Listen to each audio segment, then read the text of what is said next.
Okay, this is Nick Freitas. Freitas, is that how you say that name? I think so. Let's give him a like. Um, if you're new here, if you're a fan of or follower or subscriber of Nick Freitas, welcome. I'm going to say I'm a conservative atheist, and I'm going to say some things you're going to agree with, and I'm also going to say some things you're going to disagree with. If you're a left-leaning atheist, I'm going to say things that you agree with and some things you disagree with. My goal here today is to cause cognitive dissonance in both people. But I'll probably pick on the Christians more than the atheists, because this is Christianity reasonable? That's such a subjective term, reasonable. Like some people think it's reasonable to believe in crazy things. But I view it as crazy, and they don't view it as crazy. So it's very subjective to answer that question. But what I watched this once through, and what really kind of frustrated me a little bit, is that I'm convinced that most Christians, especially Christians who follow Nick Freitas, they haven't even begun to understand the opposing side. I mean, they have no clue. They could not role play as a non-Christian and give arguments against every argument that Nick here is going to bring up. I truly believe that. I mean, they haven't even begun. And I think I know why. They haven't begun because they need it. They need it to give them a sense of identity, sense of hope, meaning, and purpose. And guess what? I don't disagree with that. I mean, everybody needs a sense of identity, hope, meaning, and purpose at some level. This guy is a very conservative-leaning guy. I agree probably with most of what he says on politics. And he probably views atheists, as a lot of them, as mentally ill, lacking identity, lacking hope, lacking meaning, lacking purpose, crazy, nihilistic type people who are bad for society. And guess what, Nick, if you happen to listen to this, I do not disagree with you. There are a lot of people, atheists, like that. I mean, as an atheist, I personally believe that religion exists because we evolved with it to help us give a sense of identity. So when times are tough, we don't kill ourselves. That when nobody's looking, that we still do the right thing, whatever that might be. So I do not disagree that there are positive benefits of religious ideas, and I think the number one thing that religion gives people, especially Christianity is the best religion, in my opinion, for a sense of identity. Well, maybe Judaism is better. The chosen people, that's a pretty good identity. But so is Christ lives in me. And the problem with young people today who are leaving religion is they lack a sense of identity, especially when the father leaves the home. See, these are things that conservatives are listening to right now, and they're going, this atheist is speaking the truth. And so they lack the sense of identity, and then they start believing like crazy things. Like that maybe they're born in the wrong body and stuff like that. And for you atheists out there who lean left, you think you're going to convince a guy like Nick here to be an atheist? They don't like you, atheists. They don't. If anybody has a chance to speak to them, it's a guy like me, not a left-leaning atheist like you. So you need me on that front line. Little Jack Nicholson there. Yeah, I hope I have fun today. Even though some of this is going to be frustrating, I hope I can have fun with it. I'm looking forward to tonight. Tonight I'm going to the Phoenix Suns game with my son for his birthday. We got fairly good seats. Section 104, midway up. So if you're watching the game, is it televised? No, I don't think it is. But later it will be. So you maybe look for me. I'm on the other side of the, behind, right in the middle between the two benches. So if you watch the replay, you might see me and my son there. Okay, let's get this started. This is 2 hours long, but I'm only going to play the last hour. The first hour is, they talk about objective morality. There's so many things I could, this is all good stuff to go through. And I apologize, Nick, that I can't go through it all, but maybe we'll we'll see how it goes. I'm going to crank up the speed 10%, just 10%, just so to help us get through this a little bit more. We need to move on to the next thing here. So we've talked about some of the implications about what happens if God doesn't exist. Now we're going to get into a little bit more specific with respect to things like Christianity. So for instance, one of the other things that people will talk about, right, is they'll say, is it really reasonable to believe a book with dozens of authors that was written thousands of years ago and written over thousands of years? And they'll usually use this analogy with the telephone game, right? Like you go into a kindergarten class and you whisper something into one kid's ear and they whisper it. And by the time it gets to the end, it's something completely different or ridiculous.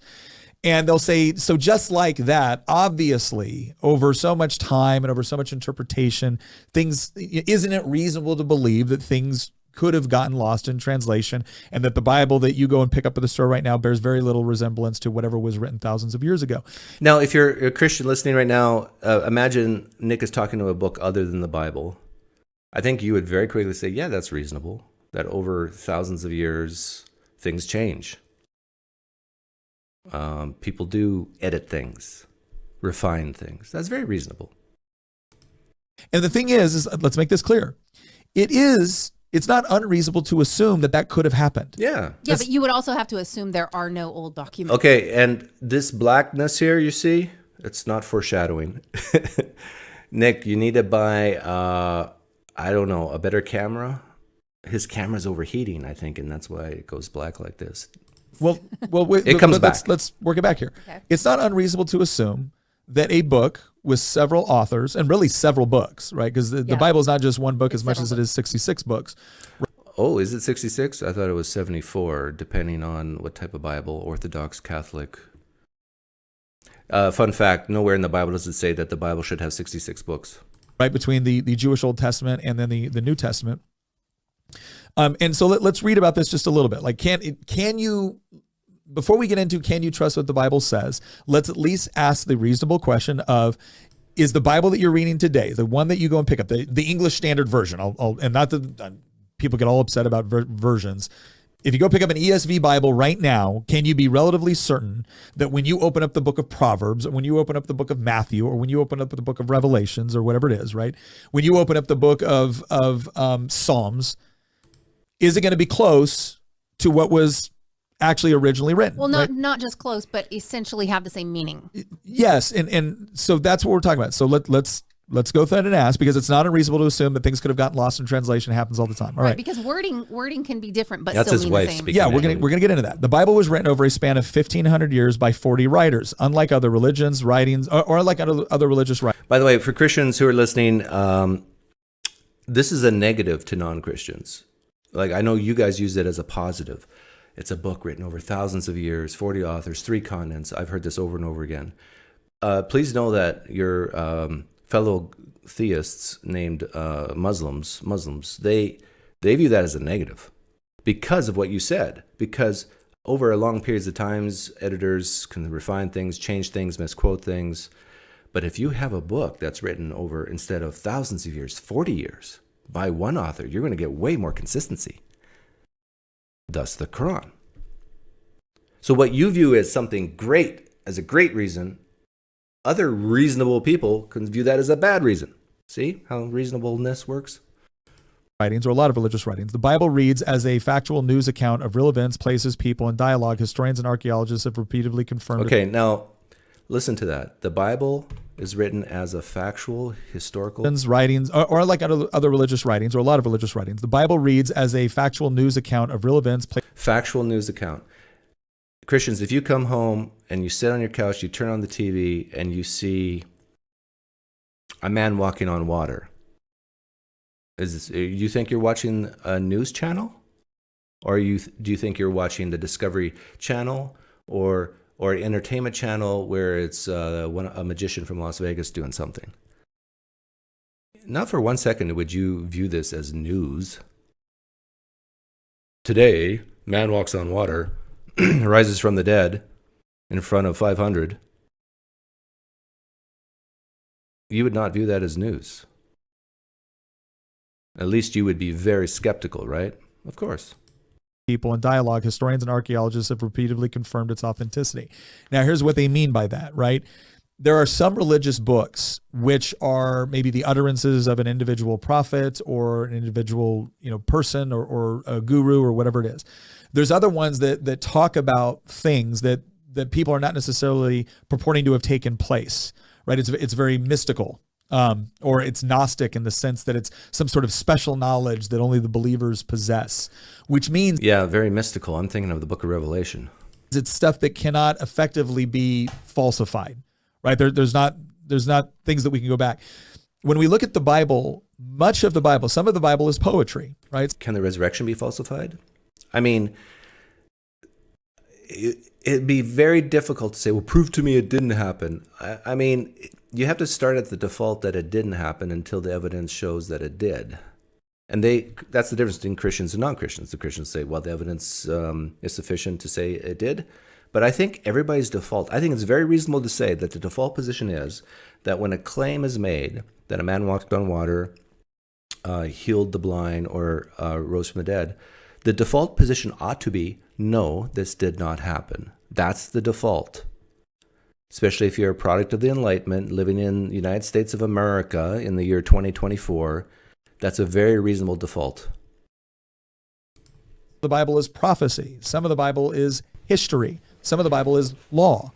There's a lot of things that we can go back and you could point to, and you could say, well, okay, if the Bible says X, Y, and Z, and history or what we know of it deliberately contradicts everything it's saying, that would be very problematic for the Bible, right? Yeah. We can acknowledge that. And so one of the things that we look at here on archaeology is many of the ancient locations mentioned, like say by the book of Luke, in the book of Acts and the New Testament have been identified through archaeology. In all, Luke names 32 countries, 54 cities, and 9 islands without error, right? So once again, this would be a fairly easy. Okay. If you're a Christian listening, you ought to ask yourself a question like this. What's an argument against that a non-Christian might say? So claim, archaeological evidence seems to point to the Bible's reliable. I think that's what he's getting at here. Can you think of a question you would ask yourself or other Christians of why maybe we shouldn't rely on that? Can you, Christians? Can you push back against yourself? That's what critical thinking, critical reasoning is all about, right? If you need help, you could ask something like, can a text say some things that are true and some things that are not true? Is it reasonable to say that? Can a text talk about real people, real places, real things, and yet say something that's not true? Like, I don't know, a man flew into the heavens on a winged beast. But yet there's a real city in the Middle East in the next verse. You see what I'm getting at?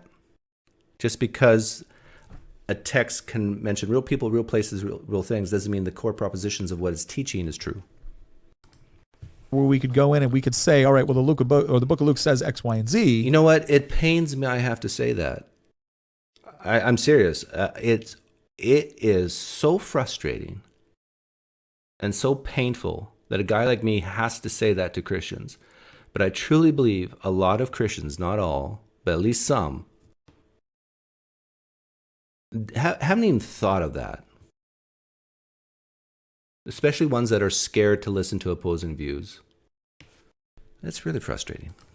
But that was wrong. That country never existed, right? And it's not like a mistranslation. He made up a mythical place. He's talking about Atlantis out here. That's not going on. The other thing that we end up finding out is archaeology has also refuted many ill-founded theories about the Bible. For example, a theory still taught in some colleges today asserts that Moses could not have written the Pentateuch because writing had not been invented in his day. Then archaeologists discovered the black stele. It had a wedge-shaped characters on it and contained the detailed laws of Hammurabi. Was it post-Moses? No, it was pre-Mosaic. Not only that, but it was also pre-Abraham. It preceded Moses' writing by at least 3 centuries. So again, there's been things that people have attempted to look at and say, well, this can't be this because of this. And then archaeology, you see this with the existence of the Hittite civilization.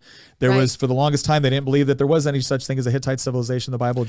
Okay, as an atheist, I can say very confidently that the Old Testament got a lot of things right with places, people, kingdoms. That does not mean that God is real or a man rose from the dead, right? That's very, very reasonable to say. Just made it up. And then archaeology came forward and said, well, no, actually, we know quite a bit about the Hittite civilization now. Well, archaeology basically had to catch up with what the Bible said, because they discovered things later that refuted what they had originally. I hate to say this, but you can just tell, like, well, both of them. But she is so deep into this. I mean, there is not a chance that she will ever leave Christianity, unless maybe her husband does first, and then I don't know. But the PineCreek theorem. You know what's interesting? 3 years ago, there was, because I remember growing up, I would hear examples of like the Hittites being the most prominent example that other Christians would tell me as proof of the authenticity of the Bible. But there's two things that I learned really over the last like 5 years or so.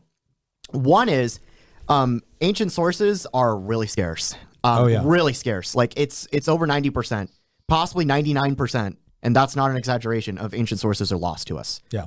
A long time For ago. example, the earliest source that we have on one of the most famous people to have ever existed, Alexander the Great, was written about 200 years after he died. So that would be the equivalent of me writing something about James Madison, about his life, his career, everything. And then 2,000 years later, historians citing me talking about James Madison as proof of James Madison's life and career as being... Yeah, this guy's making a great point. It's been so many years after we get the first writings. Now apply that to the New Testament and Jesus. A man died, rose from the dead. And that's like Jesus coming to earth, dying and rising from the dead in 2008? 2007? Remember 2007? And then only now, in the year 2024, do we have writings about this man named Jesus who died and rose from the dead. Happened in 2007, but only now in 2024 do we have writings. I'm giving the same argument as him, but for the New Testament. Paul's first letters happened 15 years, right, after he had the very first letters. Crazy if you think about it. Accurate. And we take that for granted, right? Nobody questions the existence of James Madison, or Madison. No, likewise, nobody questions the existence of Alexander. Nobody. Okay, notice what's happening here. The bar that we have to overcome is the existence of someone or existence of a place. The bar that we're not trying to jump over right now is, did a man walk on water or rise from the dead? The bar is just, did this person exist? There's very few atheists in the world who say Jesus didn't exist. And by the way, I don't poo-poo the ones who do. They have pretty good reasons, I think. I personally don't. I think it's more reasonable to say, more likely to say that Jesus did exist as a real person. But just because you say Clark Kent exists doesn't mean Superman exists. See what I'm saying? Understand what I'm saying, Christians? I got to be careful. I got to be nicer. Otherwise, Christians are just going to click off. Love you guys. Stay, listen, hear me out. See if anything I say makes sense to your inner being. Questions that he conquered the Persian Empire, that he founded these cities, or that, he had 7 bodyguards and we know their names. And nobody really questions that, despite the fact that we don't even think about that often, the fact that the sources that we have on hand about the career and life of Alexander were written 200 years after he was dead. Well, let's that's the first thing. Here's the second thing. Yeah, why don't you take someone who's current to Jesus instead of Alexander the Great? Take Tiberius. He lived in the 1st century, right? Roman emperor. Was he an emperor? I mean, we have much closer writings. We have concurrent writings of when he was alive. We don't have that for Jesus. The second thing is, so going back to the Hittite example, there's another example that doesn't really get a lot of traction, but there was an archaeological dig in this place called Tal El Haman.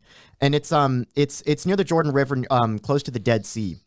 And what they ended up concluding, and there was this paper that was published in, I think it was like September 2021, and what this paper ended up concluding was that a Tunguska-sized comet or asteroid had an airburst over these Bronze Age villages near the Jordan River over like 3,000. Awesome. Lawson Clip says, Doug, do you really think you're saying something new? No, you don't. Yeah, this is what pains me. I've been saying this for 10 years. I just wish they would say it for me. That's what's frustrating. I wish a guy like this would say, yeah, Alexander Great, first writings 200 years later. I'm not sure if that's true or not. Well, let's say it is. But you know, with Jesus, it's 15 years later. Yeah, that's still a long time for people to make up stuff, right? 15 years. You guys even remember what you're doing 15 years ago? You would have to do the math, right? Years ago, and that it wiped out, like it was like 2 or 3 of these like Bronze Age cities. And in the very end of the paper, and it was talking about, all the dig sites that they did, and they determined that, there was like sand that got turned to glass and stuff like that. It was almost like a nuclear explosion, right? And so they were like, based on all this evidence, from years of digging, we concluded that, again, it was like a Tunguska event over a populated area that took place around this time. See, he's been talking for a minute or two now, and I just asked the question, what's the point of him saying these things? If a Christian can just point out a book and say real things about real people, real places, and yet still the core propositions could be totally false, i.e., the Quran. The Quran mentions real people, real places. Even the Book of Mormon mentions real people, real places. But the core propositions, a Christian very easily say, Quran, no, wrong. Book of Mormon, wrong. Bible, wrong? No. And then at the very end of the paper, they wrote something in there. They were like, this is outside the scope of what we're doing here, but we just want to point out that there might actually be a source about this that appears in ancient records. And then they concluded that there's no ancient source, no written record anywhere we'll get to outside of one passage within Genesis that might correlate to this event. Yeah. And they're talking about Sodom and Gomorrah. Yeah. So I just wanted to bring that up because that's actually very recent. This was like within the last 3 or 4 years. Oh, it is. Like let's look at 2 things. Let's look at. So one of the things that we look at when we look at a source and an ancient text is we look at things like early attestation. And so early attestation is what Christian was talking about before, where it's what are the earliest copies that you have that were written or produced at the time that the events were actually taking place. Yep. And obviously, when you're talking about antiquity, it's easy for it's not like they were storing it all on an external hard drive somewhere, right? Like you had times where you had the Great Library of Alexandria that burns down and we lose all kinds of information about antiquity. So I want to read a little bit here just to provide some comparisons. So the accuracy of today's Old Testament was confirmed in 1947 when notice that he uses the word accuracy. Archaeologists found the Dead Sea Scrolls. Along with today's West Bank and Israel, the Dead Sea Scrolls contained Old Testament scripture. I think what he means is he doesn't mean that what he's about to say means that everything contained within the text is true. It just means it's consistent. Dating 1,000 years older than any manuscripts we had. When comparing the manuscripts at hand with these from 1,000 years earlier, we find agreement 99.5% of the time, and the 0.5% differences are minor spelling variances and sentence structure that doesn't change the meaning of the sentence. So, okay, but when it comes to the New Testament, he's talking about the Dead Sea Scrolls. When it comes to the New Testament, though, I don't think you can make that claim. That you're 99% confident that what you see in the New Testament was what the original said. And here's why I say that. Please hear me out if you're a Christian. The time from our first copy, which is a fragment in the 2nd century, some Christians will say 50 years, non-Christians will say 100 years later from the purported events. Doesn't matter. From the time of the original writings to the first copies we have no idea what changes took place because we have no way to compare. We don't have a copy, and nor do we have the original. There is no way on this planet that anyone can say with a high degree of confidence that the copy number 3 was different than copy number 2. You know why? Because we don't have them. Now, they might have been exactly the same, but we don't know. What if the Gospel of Mark took 10 years to write? We don't even know that. What if from day one, when the writing started, to the end when it was done, how much editing took place during that time? We don't know. And there's no way we could know. What we do know is that the copying process got better as time went on, and therefore worse as you get closer to the events. So Christians, please, if what I said is reasonable, and I think it is, I don't think there's anyone on the planet who can say, we know for sure what was in the originals. Here's what this means. If you were reading your Old Testament Bible, if you're reading the Old Testament, before the Dead Sea Scrolls, the earliest attestation that we had for some of these documents were 1,000 years after the fact. So you might be thinking to yourself, well, how accurate can this possibly be? Right? And then all of a sudden we find something that dates back to 1,000 years earlier. Because again, when we're talking about the Old Testament, we're talking about, sources that we're talking about events taking place within the Bronze Age, right? This is 1500 BC. In that time frame. Yeah, in that generalized time frame, right? So we're old stuff. And then all of a sudden we find documents and we compare the documents that were written, 1,000 years earlier and with ours, and all of a sudden we find 95.5. If Doug, in one of Bart Ehrman's books, he admits that the New Testament we have today is the same from before. Yeah, I know exactly the quote and what you're talking about there. But I think he's talking about the consistency within the manuscripts that we do have. If he meant that it is accurate to the originals, I disagree with Bart Ehrman. If that's what he meant, for the reason I just gave. And yes, he's an expert and I am not, but so what? I don't care if he's an expert or not. Because what I said, I don't think cannot be denied. We don't have any copies of the first century. We don't know what edits the copiers made from, let's say, 50, 60, 70 years after, or 70 AD to our first manuscript. We can't say one way or the other. And if Bart Ehrman disagrees with that, Bart Ehrman's an idiot.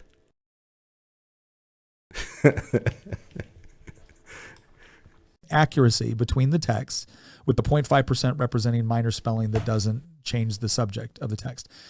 That is the best early attestation that we have, I think, of any book in antiquity. Now, what's interesting is regarding the New Testament, it is humanity's most reliable ancient document. All ancient manuscripts were written on papyrus, which didn't have much of a shelf life, so people hand-copied originals to maintain the message and circulate it to others. So to give you an idea, right?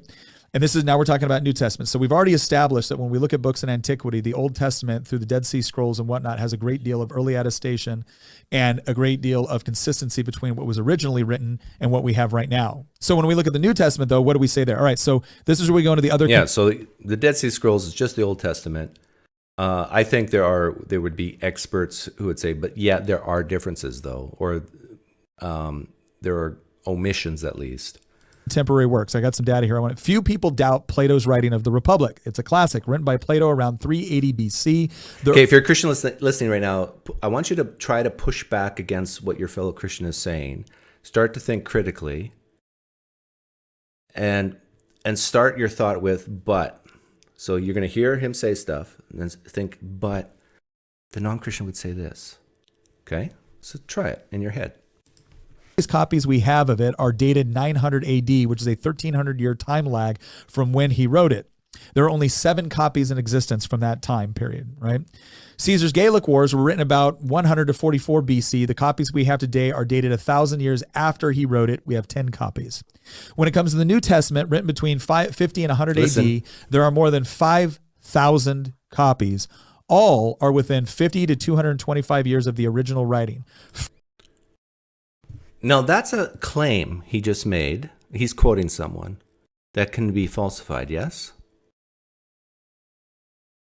Listen closely. Now, Christians, I know you value truth. So if this is not true, you want to know about it, right? Let's listen. Between 50 and 100 AD, there are more than 5,000 copies.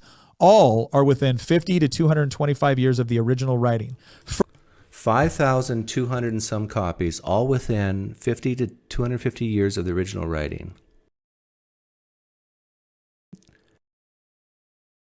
I'm going to claim that's factually false. And whoever Nick is reading here from is wrong. Because everything I've studied about this says this. In fact, let me bring this up here. You see this chart? You can just easily Google this. Now, this chart could be totally wrong. This chart could be propaganda from evil secularists. But from 50 to 250 years, this is centuries. That's the first 2, maybe 3 columns. It's actually 2 columns. First 200 years. He said 250, so. The answer is not 5,000 plus copies of manuscripts. The answer is 4. 4. And if 300 years you get up, and remember papyrus, that's what he mentioned. First 300 years you have 50. 50. The 5,000 number comes from the addition of all this. Let me make this bigger. And it pains me, even though I'm a moist robot, it pains me I have to say this. The 5,000 plus number he mentioned is if you sum up all this on this curve, distribution curve. The vast majority of manuscripts you have comes from a millennia, 1,000 years after Jesus. You basically have nothing in the first 100 years and 4 in the second 100 years. You're welcome. I know you value truth. Let the truth set you free. Further, when it came to scripture, scribes, monks were meticulous in their copying of original manuscripts. They checked and rechecked their work to make sure it perfectly matched. What the New Testament writers originally wrote is preserved better than any other ancient manuscript. We can be more certain of that than what we read about Jesus' life and words than we are certain of the writings of Caesar, Plato, Aristotle, and Homer. And they actually provide a series of books here with the Iliad, Herodotus, Thucydides, or Thucydides, I always screw that up, Plato, Demosthenes. By the way, what he just said, he mentioned 3 specific people, but I know for Tiberius, what he said is not true. We have way better evidence for Tiberius than Jesus by far. Besides coins and so forth, we have writings written while he was alive. There are 0 writings dated to the time of when Jesus was walking the earth. We have nothing, but we do have stuff from that same time period for other people. Fun fact. Tacitus, Pliny. There's no comparison. There's even more. Arian. Let's give a couple examples here, right? So Caesar's The Gallic Wars, originally written between 144 BC. No, that's when he lived. Oh, sorry. 144. They're talking about the earliest. And they're missing a bigger point. Remember, Christians, before I told you to try to internally push back against yourself, just for fun, critical thinking, just for fun. You're still going to heaven, so don't worry. It could be true that we have a copy of something 200 years after, and it's true. And we could have a copy of something written 2 months later, and it's false, right? Right? Yes, okay, I got confirmation in my ears from all Christians listening that what I said is true. Right. So this is the earliest copy we have is 900 years after the fact. The time gap between when it would have been originally written and the earliest manuscript we have is 1,000 years. And the number of manuscripts that we have that are 1,000 years after the fact is 10. right? So I just use that one. We could also, again, we could go into the same thing with Plato and everyone else. What you're going to generally find is you're going to find a time gap of anywhere between 400 to 1400 years between when it was actually written and the earliest manuscript we have, and the total number of manuscripts that we have at that point. Like the best one is Homer's Iliad, right? So you have a 400. Okay, he's comparing Homer's Iliad, written, what, 500 years before Christ, 1,000, to Jesus? Why don't you compare Jesus with someone who lived in that same time frame? And then all this goes kaput. It's not 400 years, the earliest. It's like concurrent to the life. Year time gap from when it was written, 800 BC, to the earliest copy we have 643 copies. When you go to the New Testament, right? Like, I hate to say this, but this is an example of confirmation bias. This is an example of, hi, my name is Nick Freitas. I'm a Christian. And I'm going to read things and say things that confirm what I already believe, that even though some of it's not even true, to build the confidence of those who are listening, who are Christian. It's 50 years from when the actual events took place, and 50 years from when the original authors, and we have 5,366 manuscripts that fit within that 50 to 225 year process. When I was bringing up the Alexander example, the reason I brought that up is for the same reason that you listed all these other works, because there's nobody questions the authenticity of his career, despite the fact that the sources. Yeah, I doubt that. I'm not an expert in this either. But whenever I hear someone say, no one questions this author from antiquity, I call BS. There are many historians on this planet throughout the ages who critique each other. My BS meter goes boop, boop, boop, whenever I hear no one questions Josephus. Yeah, they do. Yeah, they do. No one questions Tacitus. Yeah, they do. And in the same vein, people question the Gospels.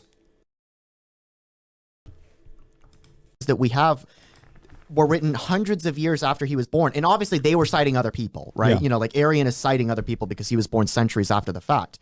Same thing with Diodorus, who was the only one that actually wrote a history of Alexander that we still have today. Taylor Walton asks a great question. I hope Taylor's a Christian. Why would we expect contemporaries to notice? I'm assuming notice Jesus, because an almighty God sending a message would do better than people making up stories? Maybe you're not a Christian. I don't know. But if you do an internal critique of the New Testament, there's claims made that the miracles of Jesus was known throughout all the land, throughout all Judea and Syria. If Jesus actually did the miracles talked about, and if it's true that this went throughout all Judea and Syria, you would think it's reasonable to say that someone would have wrote about it during that time. Now, maybe someone did, and it got destroyed. But you got to be careful. If you're a Christian, you make that argument. Then you got to, well, maybe someone actually said, hey, I was in Jerusalem during this time, and I saw Jesus, and he didn't rise from the dead. I was there. But maybe that was destroyed too. See, that's why you got to be careful with that argument. In the 1st century BC, rather than post-Christ. But even then, that was 200 years after Alexander was born. And he's the earliest one. Yeah. And then, you know, so the counter argument is, oh, well, you know, they're all citing. He's not the earliest one. Tiberius is an example of contemporaneous writings. Other sources that are more close to the contemporary time period. That's true, but there is no debate over the authenticity of the documents themselves. Yeah. The reason I'm trying to understand what he means by that. There's no debate, but authenticity of the documents. What does he mean? Like, who wrote it? Or that these people are alive? Were ever alive? Is that what he means? What does he mean by that? I think he has to mean that these people existed. But again, is that the bar? Jesus existed? So what? The real question is, did he do the things, say the things that are purported in the Gospels or the New Testament? I bring this up is because when you look at the books of the New Testament, particularly the Gospels, we have way more material to work with here. over a much shorter period of time than we do so many other major historical events that we are lucky to still have with us today. Yeah. Remember, it's overwhelming majority of ancient sources have been totally lost to us that we will never have access to. Yeah, and my guess is it would have been a lot of the gospel stuff would have been lost too if it wasn't popular, because it was made the official religion of Rome in what, 200 AD or something? But just because something is popular doesn't mean it's true, right? Now and then they'll discover something. Very rarely, every now and then. I think it was actually in the past like 100 years or so that we discovered a famous speech from Demosthenes during the war where Athens was fighting Macedon after Alexander's death. Spoiler alert, that was a terrible decision that they made. But we actually did a Y-Minute on it. But what's so fascinating about the Gospels is that they were written within one lifespan, within just a few generations of the actual events that they're recounting. Well, and that's just a few generations of the actual, yeah. How many people lived over 50 years old in the first century? This is so damaging to what he just said. Isn't it reasonable to think that less people lived over 50 than now, given they didn't have antibiotics back then? I mean, if you got pneumonia at age 35, a bad case, and there's no antibiotics in the first century, you might die. Good chance you die. If you're poor and you're malnourished, no food stamps back then. I mean, if you as a Christian can say, yeah, I mean, far less of a percentage of the population lived past 50. Now imagine one of the disciples, Jesus' age, around 30 years old, when Jesus died, and then rose again, apparently. Now we got a 30-year-old who wants to write about it, but he doesn't write about it till, I don't know, 30 years later in the Gospels. The probability of that disciple being alive, you got to admit, is lower than the probability if it would have happened today. In fact, there are some studies that say that by the time you get to the Gospel of John, the probability that someone who was about Jesus' age and lived would have to have lived to the age 90, 85, the probability of that is like 1%. Not to say it's impossible, but is it likely? No. So if you're a Christian, please know that many non-Christians, not just atheists, but many non-Christians believe that the timing of the Gospels is on purpose. When they were written at a time on purpose when people were starting to die off. Even Paul alludes to this, and he's the first letters. People were starting to die off. So there was nobody left to say, no, this didn't happen. They're dead.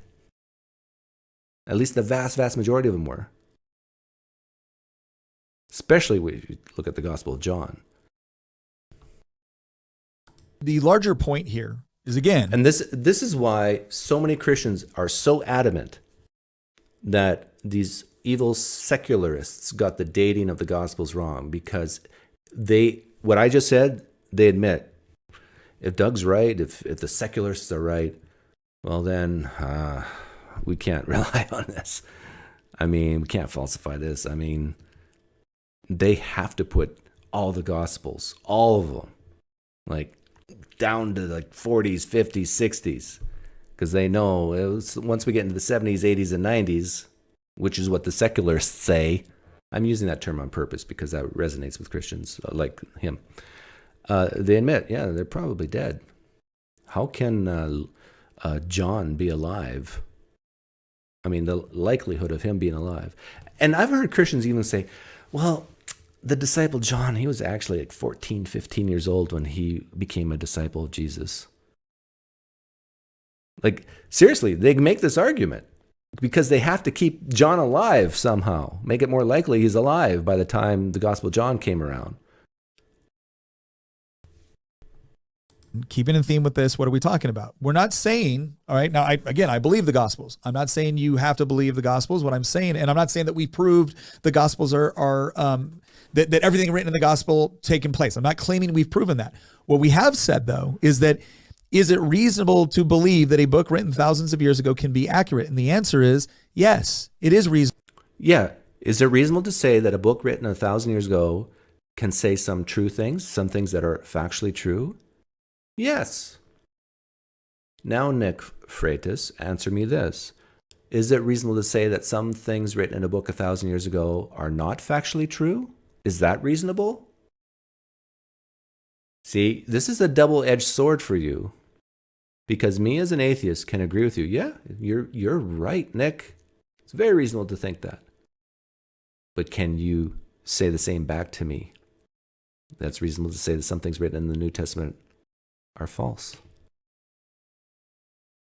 I have a feeling you would say, no, can't go there. No, because I believe this is authoritative word of God inspired by the Holy Spirit. Now, if that's your answer, then why are you talking about all this history crap? Sorry, history stuff. If that's your presupposition. Reasonable. Because if you're willing to say, if you're trying to use a test of authenticity and you're trying to apply that test to the Bible and you don't think the Bible meets your test. Yeah, he mentioned test of authenticity, but so far he's only mentioned one thing, attestation. Here's another test of authenticity. The author cites his sources, when and where he wrote it.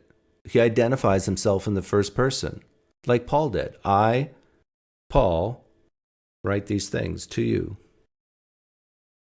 You don't have that in the Gospels. Fact.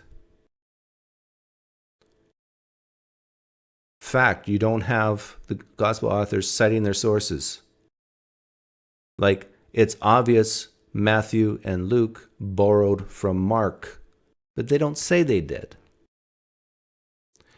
According to the standards of history today, at least, that's like being a Harvard president. See what I did there? See, I'm resonating with this conservative. He probably knows exactly what I'm talking about with this Harvard president who plagiarized. And I'm saying to you, Nick Freitas, that when you read the Gospel of Matthew and Luke and even John, they plagiarized Mark and they didn't cite their source.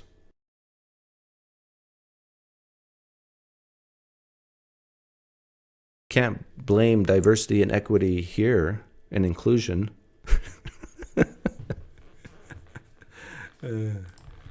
No book in antiquity does, right? You got to throw out every book in antiquity. Now, if you're willing to do that, you can, but just understand something. You haven't made a reasonable argument.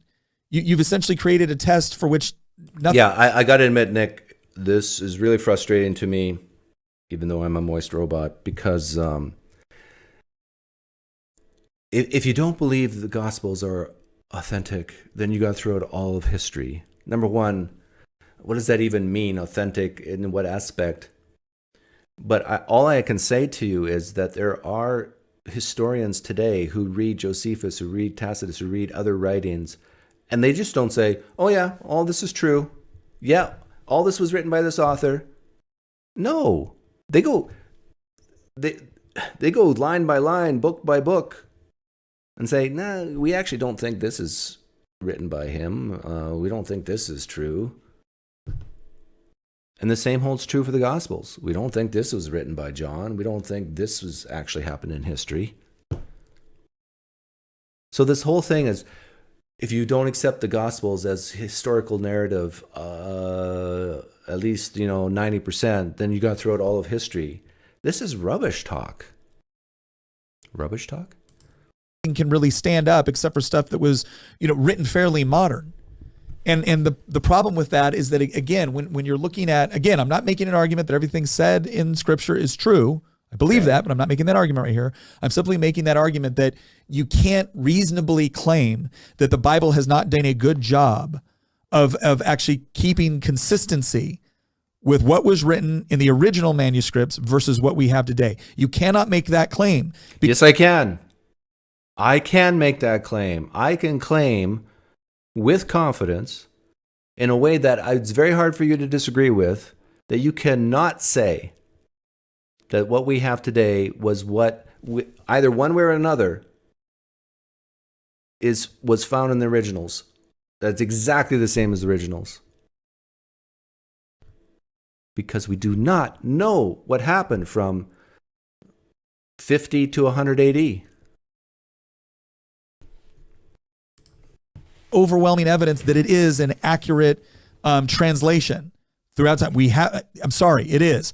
Again, if you want to reject it on other levels, fine. But if you're going to try to reject it on this point, I'm going to come to the conclusion you're not being reasonable with respect to the way that we actually determine these things. To that point, is there a way we could put a link in the in this recording? Entire thesis that you could reliably believe, or you could reliably trust that the New Testament, the Gospels, were that the authors that what we have in the New Testament, what we have in the Gospels, that the authors were faithfully recording either what they saw or what they heard through eyewitness accounts, and that what was written in there could be again reasonably relied upon to be accurate.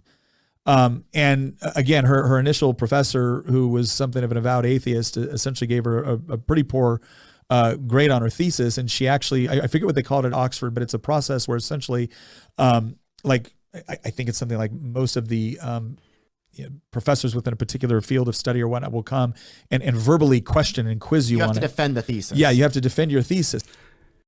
This is so painful because here's an anecdotal story of some grad student or whatever showing up the teacher. I mean, this is obviously just a way for Christians to, build up their confidence. But I guess that's just what they do. There's so much at stake with Christianity. To get people to doubt it leads to a questioning of one's identity, hope, meaning, and purpose, right? This and doesn't happen a lot, right? You have ones where you have to write your paper, but you don't have a lot of times where you have to defend it against the department heads. And she ended up receiving the highest score possible after defending her thesis. And what she ended up being told was that her work actually destroyed the life work of her grading professor, who had essentially said that the Gospels cannot be relied upon. So, Nick, I think that the next logical question that anybody who's listening to this podcast, let alone somebody who doesn't believe Christianity, would have is, okay, you've made the argument that, the Gospels or the New Testament is historically accurate insofar as it says what it says, and nobody's lying, right? They're making these claims, just like all these other works, I don't believe that. I mean, sorry, but I do believe that there was lying going on in the New Testament. Sorry, I have to say that. And here's why I say that. I think the concept of lying back in the first century is different than the concept of lying today. But not too much different. But in other words, are there Jews underneath your baseboards? No, Nazi soldier, there isn't. That's a lie if there's actually Jews there. It's a lie for a greater good. I think the gospel authors lied in that sense for a greater good.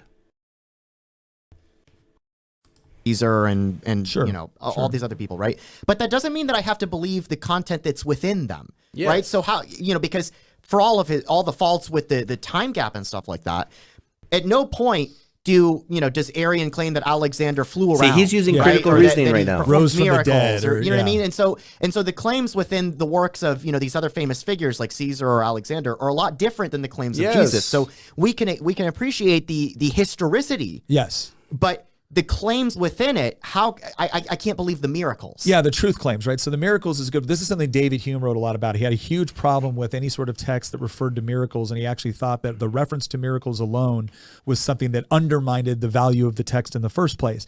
And on the face of it, that doesn't seem unreasonable, right? If somebody was writing a book about World War II, at the face of it, that's not unreasonable. You don't believe a man walked on water because a text says so, do you? And they claimed that Hitler walked on water, you would think that there was something crazy about that, right? Yes. This is either Hitler's biographer or this is some nut job or... Oh, this is so good. If there was a claim that Hitler walked on water, maybe it was Hitler's, biographer? In other words, a friend of Hitler? If they were claiming that, the Normandy invasion actually took place because of an invisibility cloaks that the 29th Division again, we would come to the conclusion that this is either fantasy or this is incorrect or this is just, there's Yes. something wrong here. And so for someone to say, okay, is it reasonable to believe in miracles? Well, then we have to put that in its proper context. It's not just, is it reasonable to believe in miracles? It's, is it reasonable to believe that God is capable of producing miracles? Yes. Is it reasonable to believe that God is capable of performing miracles? Okay, so let's say we have this all-powerful God. Then it's reasonable to say yes. It's reasonable to think an all-powerful God could do miracles. You got to define what a miracle is, but let's leave that aside for now. Let's apply this to Hitler. Hitler walked on water. Okay. Well, I believe God exists. So yeah, Hitler could have walked on water.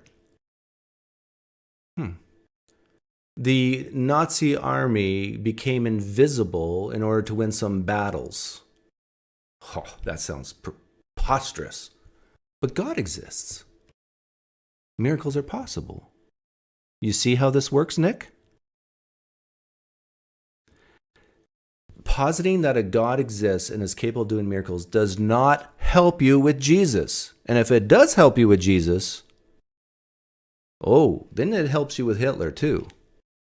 Or any other religious leader who claims miracles. Right?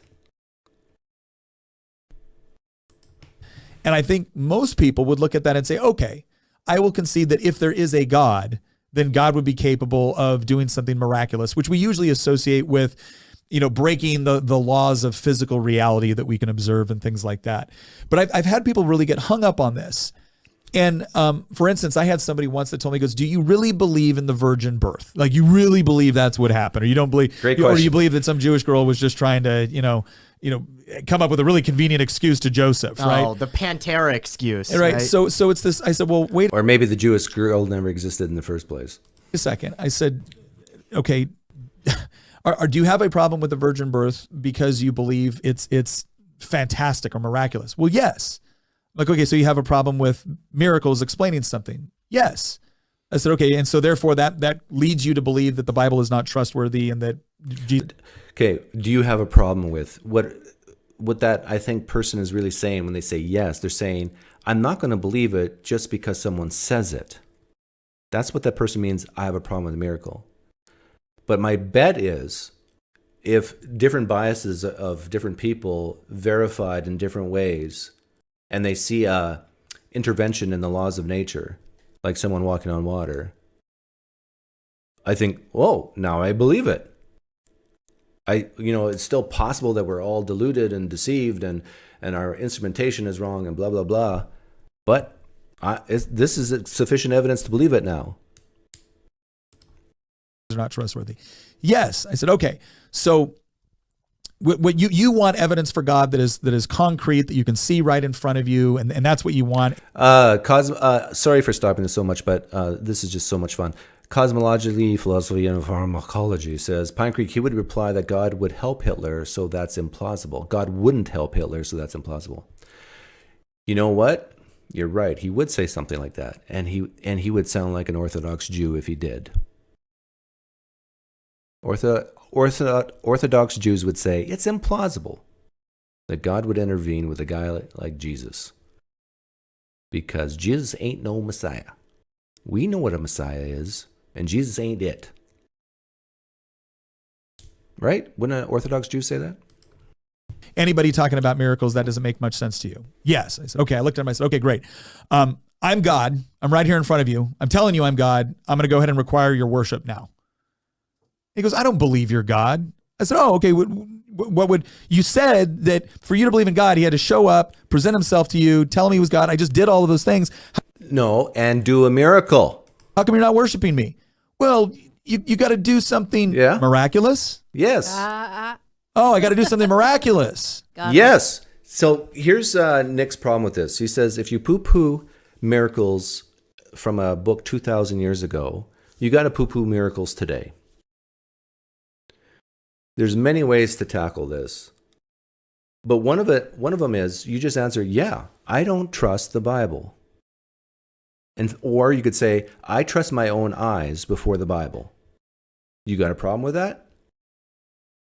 So if an old book says that a man walked on water, I say, don't believe.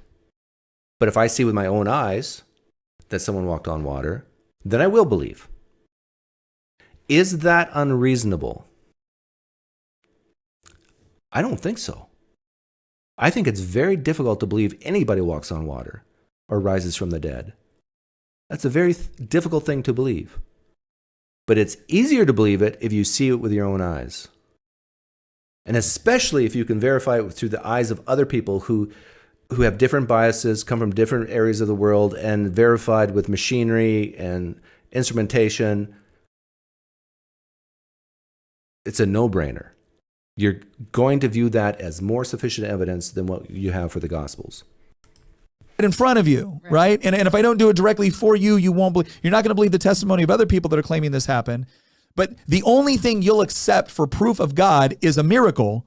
But then when somebody writes about a miracle that they witnessed, you automatically discount it as impossible. And therefore, No, you don't. There's so many atheists who would believe if they saw a miracle of that sort that could be verified. Like if someone said, in Jesus' name, I command X to happen, and X happens, and it's verified, they would believe. Now, some atheists say that, well, miracles are impossible, presupposition against miracles, never going to happen, case closed. Sure. But some Christians say that too. I mean, miracles have to happen. It had to happen in the New Testament. You can't convince me otherwise, case closed. This is the Word of God.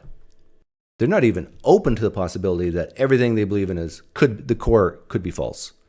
A miracle, because which of you the would miracle, require. right? So again, you've come up with a contradictory standard with respect to what you will accept as evidence of God. So again, I'm not telling people to believe everything that somebody claims is a miracle. But I'm saying that if you're just going to discount the idea of the miraculous, you're probably discounting the one thing you would accept as evidence. If they're saying that I would need to see a miracle to believe, then that means they're not discounting miracles. They're just not putting the same amount of value on 2,000-year-old evidence compared to evidence today. That's all. Of divine intervention into a situation. And that doesn't make sense. That's not again, you're not being reasonable if that's the thing that you're going to discount when it's the only thing that you would accept as proof of divinity. And the Gospels themselves, the New Testament wasn't written in the day of Jesus, right? When he was walking and talking and doing miracles. Why did people follow him and believe? Because of the miracles. At least some of them did, right? Lazarus dead, he stinketh, then he riseth. Many of the hard-hearted Jews believed and followed Jesus after seeing that. All atheists like myself are asking for is what the people who walked and talked to Jesus, what they saw, if the miracles actually happened, and if they believed because of those miracles. All we're asking is for the same. But Doug, that can't happen because Jesus he rose into heaven. Okay, then we're stuck. Then we go to hell. Take our punishment like a man. I mean, we don't believe hell exists, so there's nothing you can scare us with. We're just saying, here's our criteria. If you can't meet that criteria, we'll never be a Christian. And you have to accept that. And the thing is, there's a part of you who I think agrees with that reasoning, that it is way more sufficient to see with your own eyes that can be verified today than from 2,000 years ago. This is why Christians appeal to personal experience, because it's something today. I know Jesus is real. I know the Bible is the Word of God because I experienced this last week. These are the real reasons I think people believe what they believe. You kind of look at me as like, okay, that's a good point. So again, when you look at individual things within miracles of the Bible, walking on the water or healing the sick or whatever it is, if you want to be skeptical of claims of miracles, I completely understand that. I'm skeptical of random claims of miracles. I'm skeptical of that. But are you skeptical of any claim of miracles found within the Bible? Lean yes, lean no. Very different than looking at a text where somebody is purporting to either talk about a direct agent of God, right? Like God acting through Moses or God acting through Elijah and them doing something miraculous, or Jesus, God himself, God incarnate, saying, doing something miraculous. Well, no, these are the things that you require as evidence. Have you ever heard the quote from Richard Nixon's former special counsel, Charles Colson, who was one of the people that was implicated in Watergate and went to prison for it? He ended up converting to Christianity later on in life, and he has a really funny quote where he says, "I know the resurrection is a fact, and Watergate proved it to me. How? Because 12 men testified that they had seen Jesus raised from the dead. Then they 12 men didn't testify that Jesus rose from the dead. Not testified, I, so-and-so, in the first person. claimed that truth for 40 years. Never once Claimed that truth for 40 years? Where is that in the Bible? Where has the 12 disciples claimed the truth of the resurrection found in the Bible? You have Peter, you have James, you have John, you have Matthew at best. That's 4 of the 12, but not the 40 years part either. This is a horrible quote. once denying it. Every one of them was beaten, tortured, stoned, and put in prison. Every one of them. Is he still talking about the disciples, or is he talking about something else? No, he said Jesus, right? Even Christians admit John wasn't persecuted. He died old and alone on some island, right? You're not going to find the persecution of all 12 disciples and their martyrdom in the Bible. You're not. You're finding it somewhere else, which you wouldn't view as authoritative. They would not have endured it if it weren't true. Watergate embroiled 12 of the most powerful men in the world, and they couldn't keep alive for 3 weeks. You're telling me 12 apostles could keep alive for 40 years? Absolutely impossible. Well, there's an interesting book called The Case for Christ. Oh. Yeah, you can tell right away what type of Christian you're talking to when they cite things like Lee Strobel, Case for Christ. I think later on he talks about John Lennox. If a Christian ever, instead of saying evolution, they say Darwinian evolution, you know you're talking to a very, very conservative Christian. When I use the word conservative, I don't mean that politically, I mean religiously. These types of Christians haven't even begun to question their beliefs. I'm serious about this. And if they have questioned their beliefs, they keep it to themselves. They would never on a show like this say the things I'm saying, even if they know it. Is that Lee Strobel? Lee Strobel wrote this book, and Lee Strobel was an atheist. He was a skeptic, and his wife converted to Christianity. He was actually very upset by this, and he was an investigative journalist, so he went through the process of trying to determine whether or not the claims of Christianity were reasonable, right? And really, he was out there to disprove it. He was trying to demonstrate to his wife and everybody else that this was just, again, this was fairy tales. This is flying spaghetti monster. This is a coping mechanism for adults that can't handle reality. And he ended up converting to Christianity. And one of the things that he really hits in that book, The Case for Christ and The Case for Easter, is when he talks about the different testimonies that are provided within the 4 Gospels. And when he talks about things like miracles and did Jesus really raise from the dead? Now, again, people will sometimes say, 4 Gospels are a problem because these 4 Gospels don't say the exact same thing. It's like, well, if you read 4 biographies about a person, would you get the exact same story? You would certainly look for contradictions, but we don't have contradictions within the 4 Gospels. We have... Yeah, I agree with Nick here. You do not have contradictions within the Gospels if you can interpret, harmonize all the contradictions away. What you do have are, he's right, Nick's right, you have differences in the 4 Gospels. Some tensions, like what time was Jesus crucified? Was it before noon, as it says in Mark, or after noon, as it says in John, or vice versa? You have contradictions like... when Jesus was born. But these are not really big contradictions, these little things.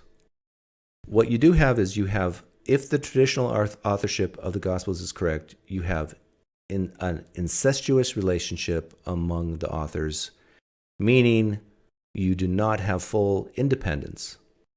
It's like seeing a car accident. 4 people see a car accident or are involved in it.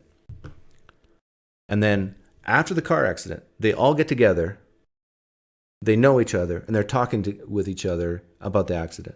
And then the police come to question what happened here. Sure, they might have slight differences, but they got their story straight. Did you see this? Did you run the red light, or did I run the red light? Oh, this is why police officers separate the witnesses. Was there any separation between Matthew and John in the Gospels? They were both disciples, apparently. Was there any separation between the disciples and Paul? No, they visited each other. Was there any separation between Luke and Peter? No, Luke was a traveling companion of Peter. No, Mark was. Luke was a companion of Paul. So you get the point. The point is, these are not independent accounts. It's one big incestuous party.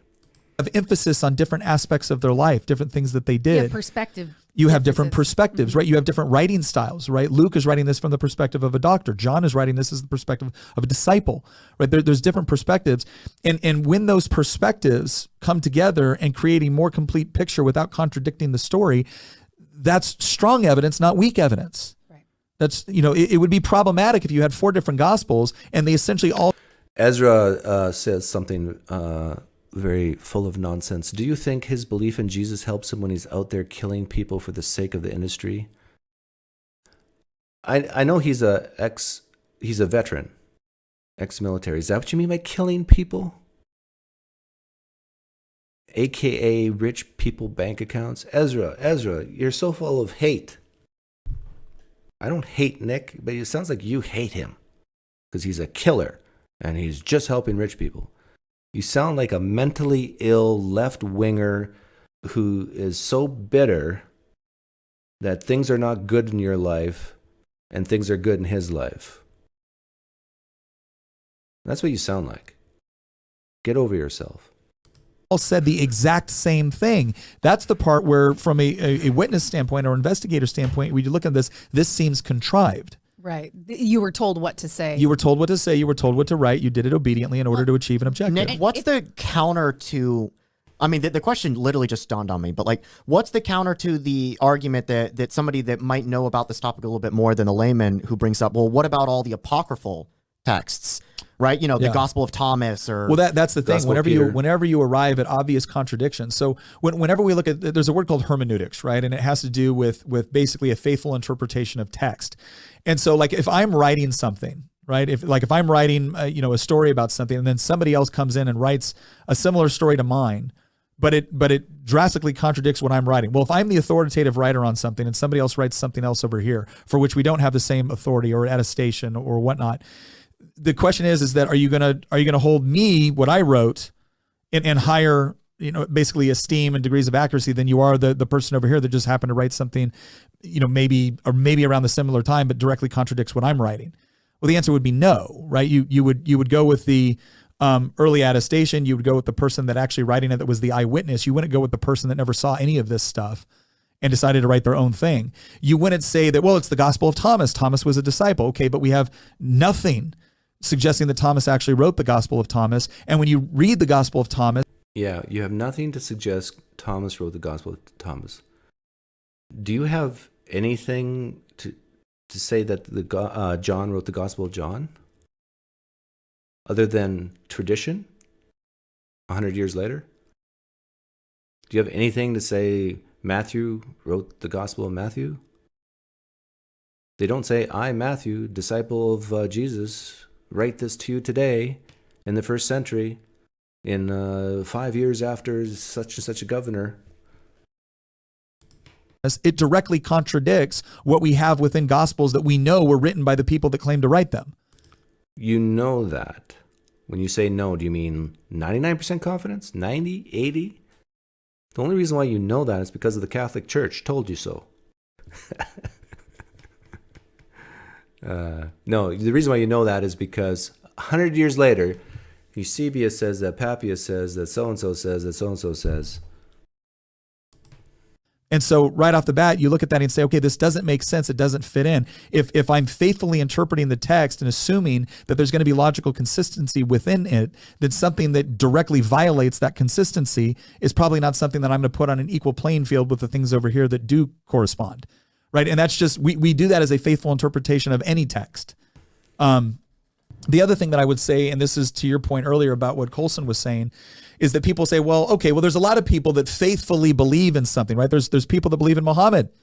Right? There's people that believe what he said. There's people that believe what Buddha said, and they are faithfully living out their lives. They're willing to die for it. So what's the difference? The difference is that there's a massive, massive difference between Muhammad, which claimed to be speaking on behalf of God, and Jesus, who was claiming to be God. Muhammad is not claiming that he rose from the dead and then told his small group of disciples to go out there and say that when they know it didn't happen. Right? So when you have the disciples who all claim to see Jesus, know Jesus, physically. Okay, if you're a Christian, please listen to this and ask yourself this question. Is what Nick is saying right here, is that factually true? Okay? A little test. Listen to this. So when you have the disciples who all claim to see Jesus, know Jesus, physically be there with Jesus, Jesus is crucified. They saw it. They were terrified. Is that true? What he just said? As a Christian, is that true?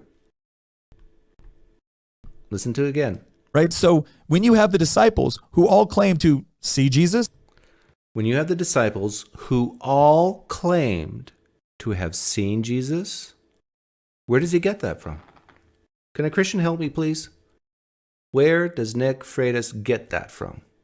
Or is that an assumption? At best, if you take the traditional authorship of the New Testament, at best you have John and Matthew, disciples of Jesus. If you assume they wrote those books, we got 2 of the 12. But you could say the epistles, Peter and James. Okay, now you're up to 4. Where are the other 8?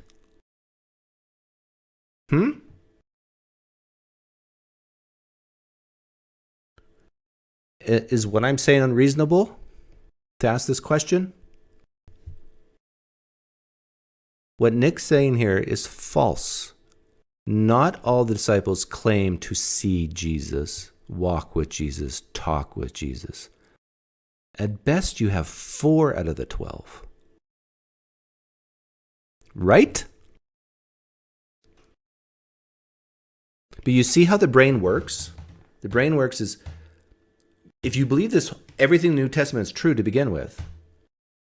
Well, of course, Doug, they claim that, yeah, you're right. We don't actually have texts that say they saw it, but it's a great assumption, right?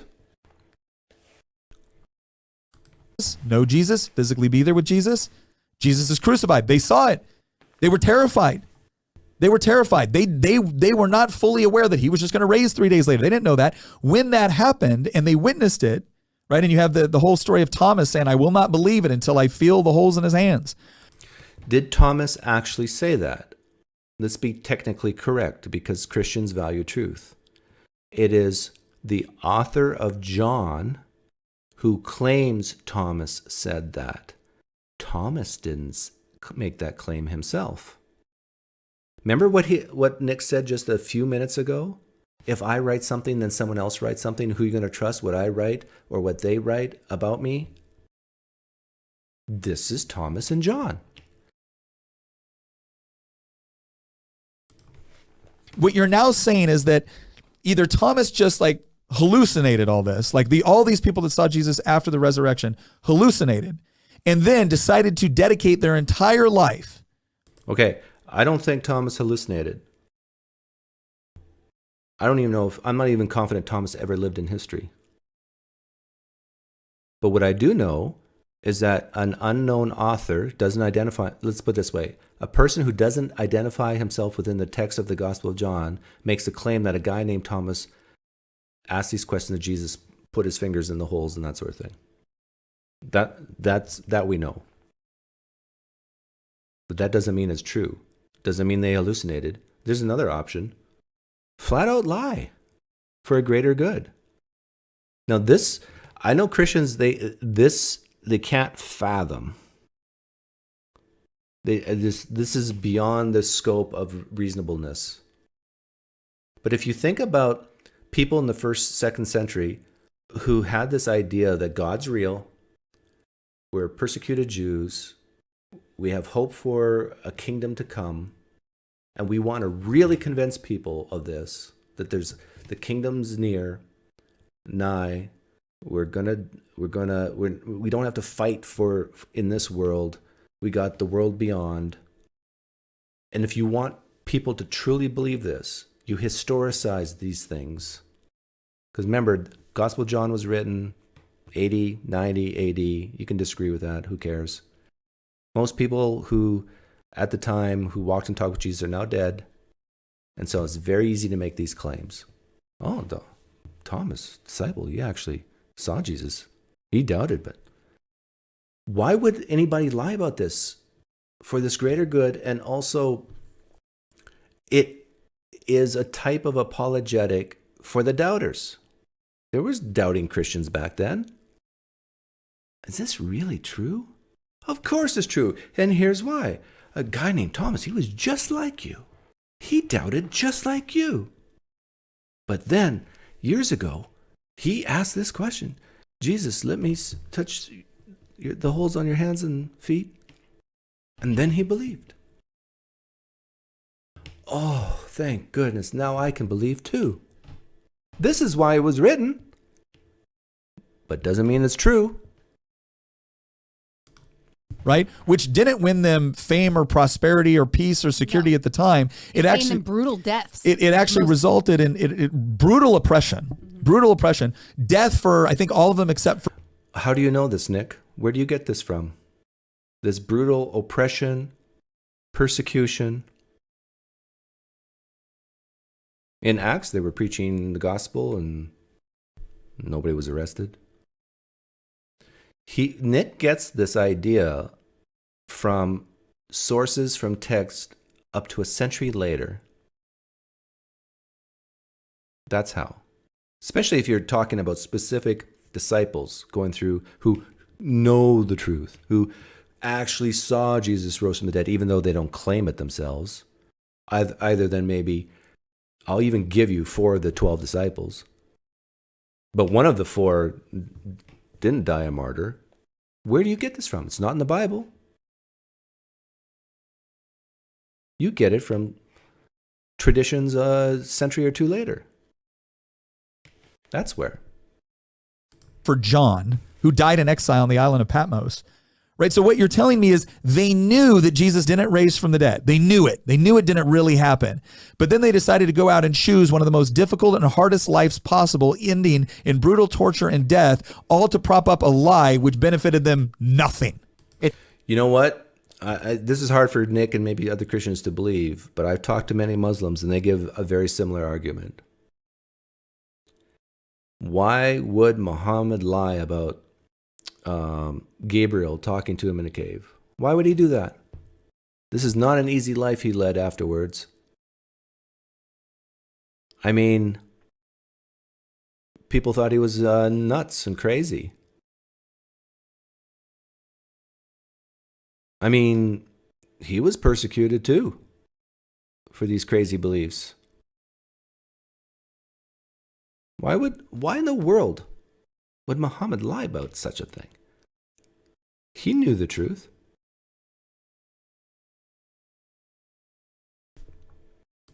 Worth pointing out that like the road Liar, lunatic, or Lord. Liar, lunatic, or prophet. to Damascus story, right? Where Yeah, with Saul. where Saul is you know, he has this experience and then he converts to Christianity. You kind of have to ask yourself the question of why would a guy who is fairly high up within the authority of the Jewish faith, who is persecuting Christians, who at this point were a fringe minority of a fringe minority within the empire, considered totally irrelevant outside of Judea, and within even there were heavily persecuted. Why would he convert to this religion that he, thought was a heresy at best and just You know what I would love? He's asking a great question. I would love if he tried to answer it himself. Let's see if he does.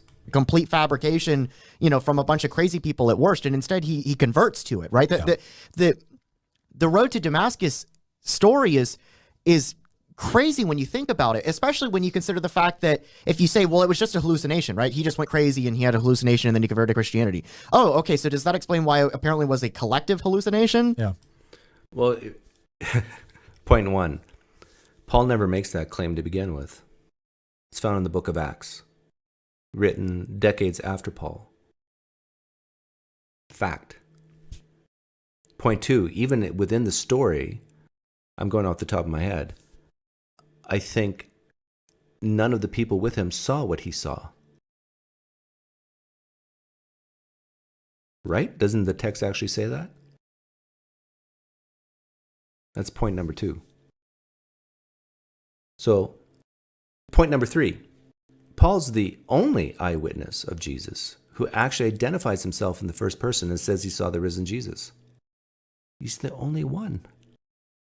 And it's the Damascus Road story, not written by him. The first person testimony is in 1 Corinthians 15, where he talks about Jesus appeared to me. But it's not the Damascus Road experience. Paul never mentions it. Well, he mentions it, but I don't think he details it like it does in the book of Acts. Collective hallucination happening to many people at different times, at different parts of because he wasn't Israel, alone. Syria. No. Well, and again, this goes back to the point where, again, you could try to explain this away by saying, well, it's God. God can do miracles, and so God did a miracle. Okay, great. But it also, again, going back to the original question of the podcast, is it reasonable to assume that a bunch of people who saw it? Again, it's one thing for somebody to believe something out of faith because they didn't actually see it for themselves. It's somebody else. It is entirely different for someone to know the truth, right? So if Jesus didn't raise from the dead, or Jesus wasn't, they know it. They know it because they saw him crucified. They saw him put in they saw it all. And yet they were so convinced that he did raise from the dead that they were willing to die for it. They were willing to commit their entire lives to it. Yeah, this is probably the go-to apologetic argument for most Christians right here.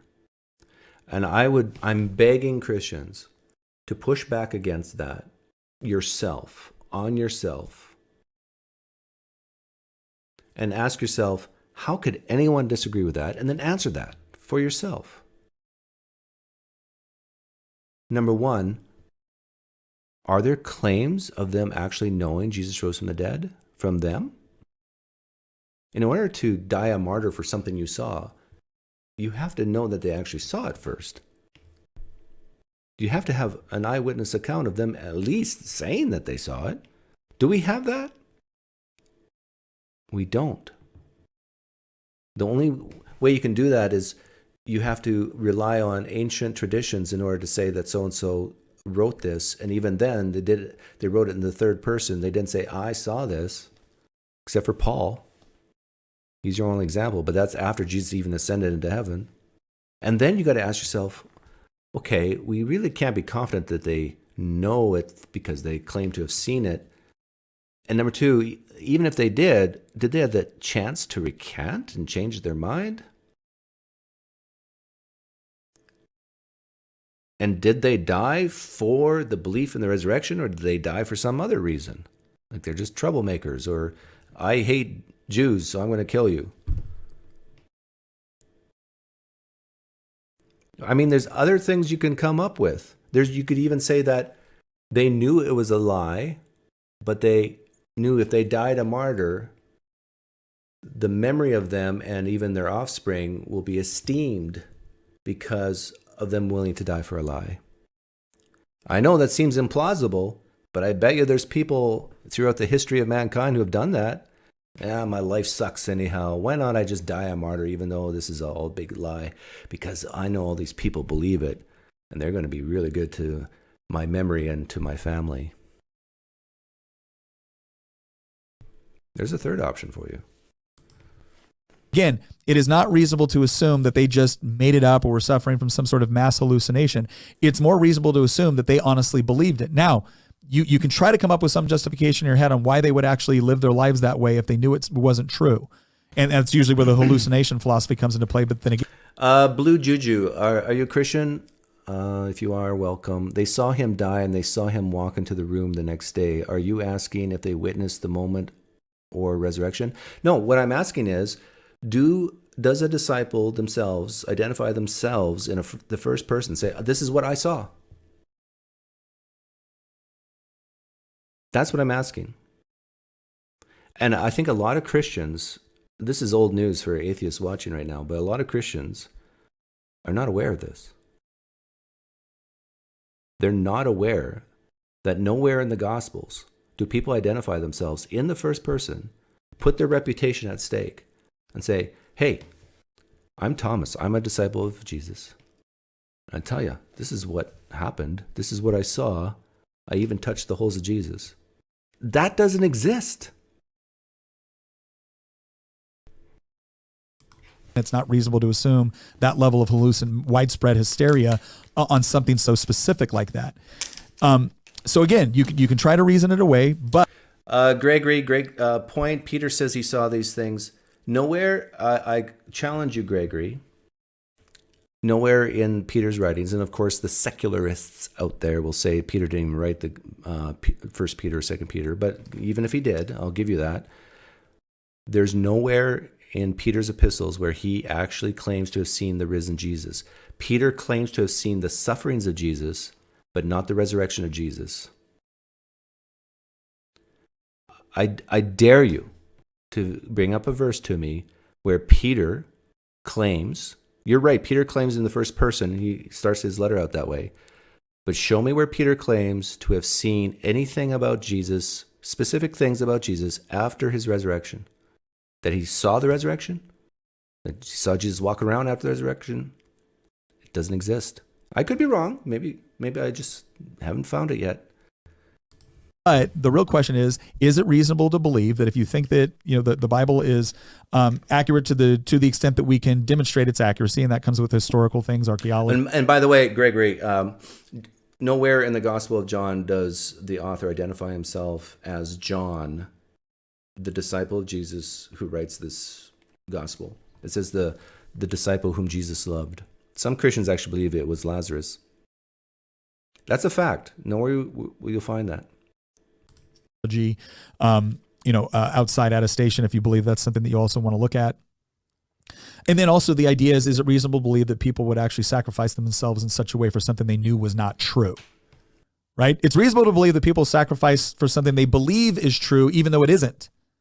It's not reasonable to believe that somebody will go through such sacrifice for something they know is not true unless they are getting something out of it, right? They're a huckster. But they weren't. And they were given no promise of it, at least in this lifetime. There are many people who interpret read Paul, the Apostle Paul, and say he was a huckster. If he's a fraud, they don't have any reasonable belief that there's going to be something on the other side. In fact, their entire culture, the Sanhedrin, the Pharisees, the Sadducees, predominantly believed Jesus was a fraud and somewhat of a heretic might not be the right word, but what early sources all agree it was John? When you say early sources, you mean a century later, don't you? Maybe even 4 centuries later. The only reason why you think the disciple John wrote the Gospel of John is because a guy named Eusebius says a guy named Papias says a guy named John wrote this. That's how you know. 400 years later, referencing something 100 to 200 years later named Papias, which we have no writings for. This is how Nick knows that they wouldn't die for what they know to be a lie. Because of 400 years later, Eusebius says a guy named Papias says a guy named Mark or John says that Jesus said these things or Thomas said these things. You got a trail, custody trail there of 4 centuries. Here's the hard truth, Christians, if you're listening. You cannot be confident that any of the disciples saw Jesus rose from the dead. You can't be confident that any of them died a martyr's death for the resurrection. Sorry. This is why non-Christians don't buy what Nick's saying right now.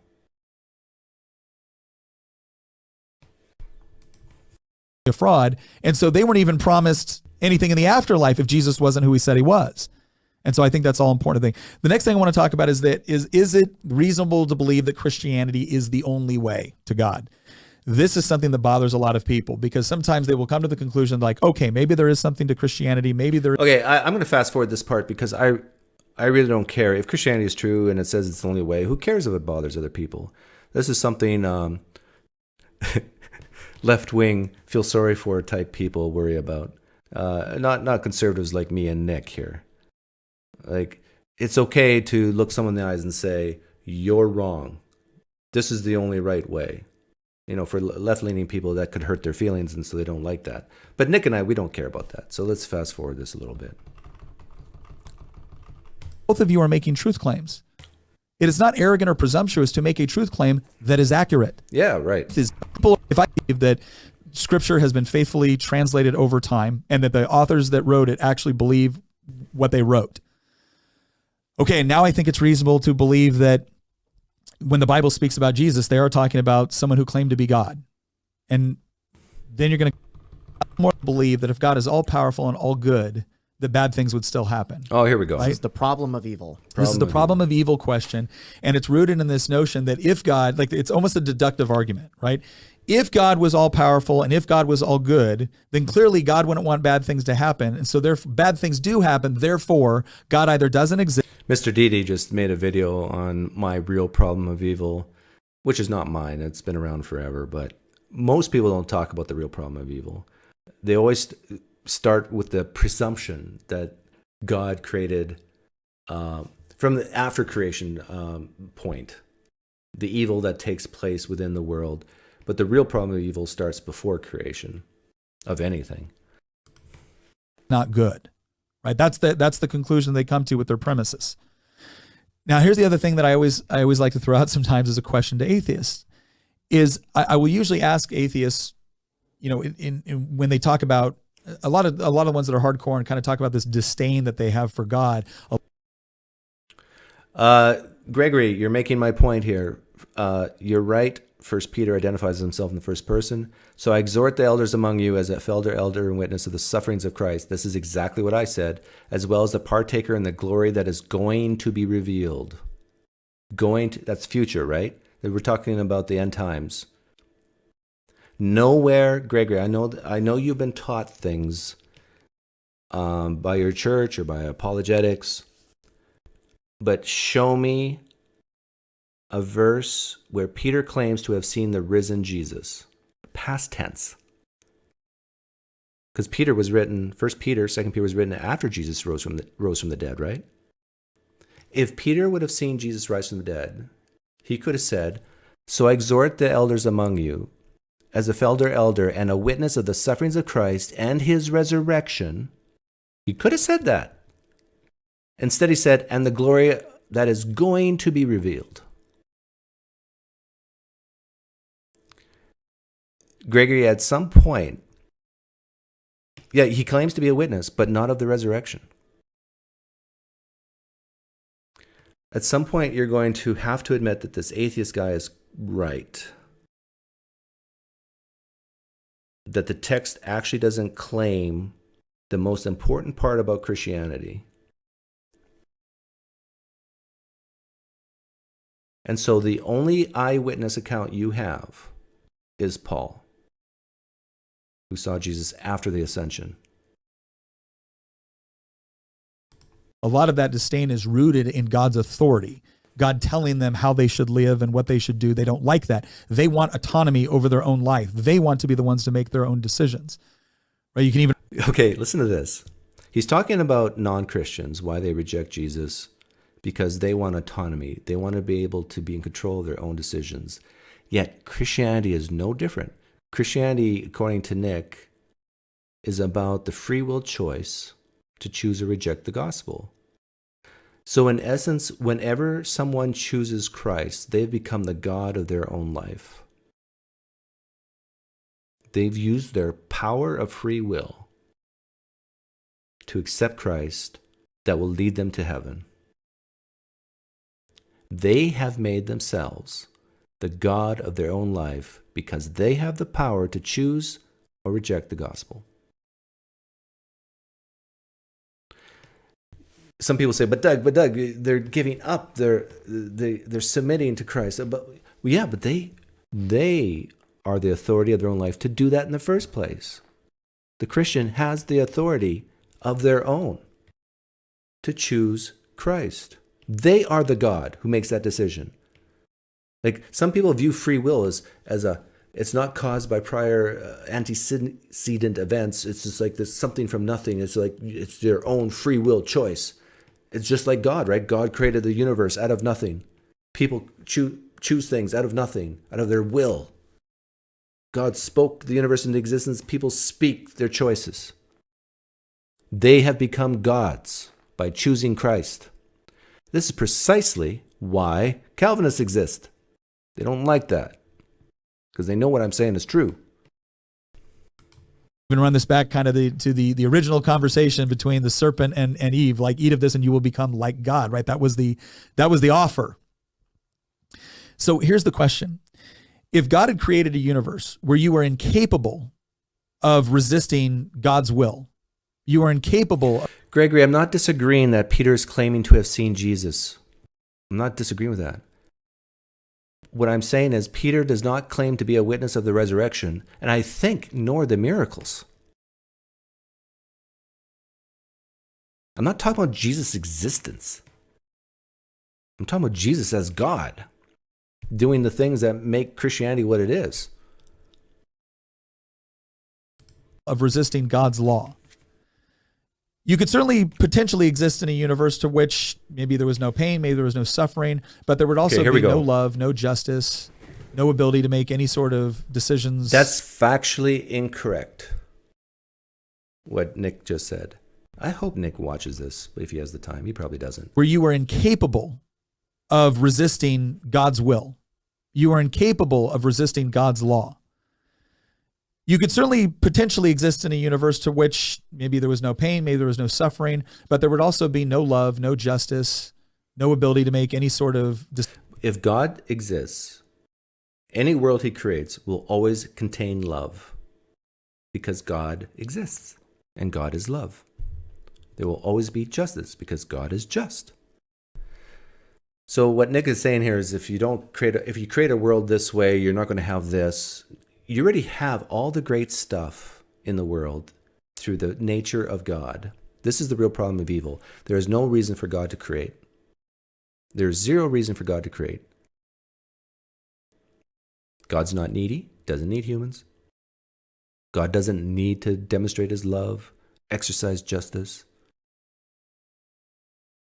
God is totally self-sufficient in three persons, as a being who exists in reality. Why in the world would he create something that he knew would lead to something he hates? Sin, evil, suffering. Decisions, none of it. Because when we talk about love, we talk about a genuine feeling of someone that has the choice to love or not love. And so one way you can look at it is, okay, well, God created an environment where he gave people a degree of agency over whether or not they wanted to be with him or listen to him. Yeah, that degree of agency is called being the God of your own life. And then when they choose something else, is it really reasonable to go back and yell at God and say, why did you give me this choice? Right? Is that reasonable? The whole story of is it reasonable for God to create a world that he knew would lead to something he does not want, does not like, in fact, he hates? Is that reasonable? Nick, if you were to create something, let's say you hate dogs. Let's say you hate dogs. I mean, you really hate it. In fact, it's the thing you hate most about life are dogs, okay? Imagine that. And let's say you created a child with your wife, but you could see the future perfectly, and you knew if I create this child will bring a dog home someday. And you don't want that. You don't want a dog in your presence ever, not even for a second. This is the worst thing in the world for you. I mean, it's so bad that no good could trump it. Your daughter could do a million great things for you, but bringing home that dog is worse than all those good things. This is how I think God views sin. Sin is contrary to his nature. Can't be in his presence. Question, would you create your daughter? I think this might be a tough analogy for Christians to handle or to think of, but I would say no. Nick would never create a daughter where he knew with 100% certainty she would bring home a dog, and the dog is the worst thing. Even 1 second of dogness is worse than any good that could ever happen. Adam and Eve in the garden originally was, he gave them one choice. He gave them one command. The command was, don't eat of the fruit of the knowledge of good and evil. Yeah, even this is a problem, I think, in Christianity. The tree of the knowledge of good and evil. If you command someone to do something who has no knowledge of good and evil, then they would have no knowledge that it's bad to break the command. Now, you could say they did have knowledge of good and evil.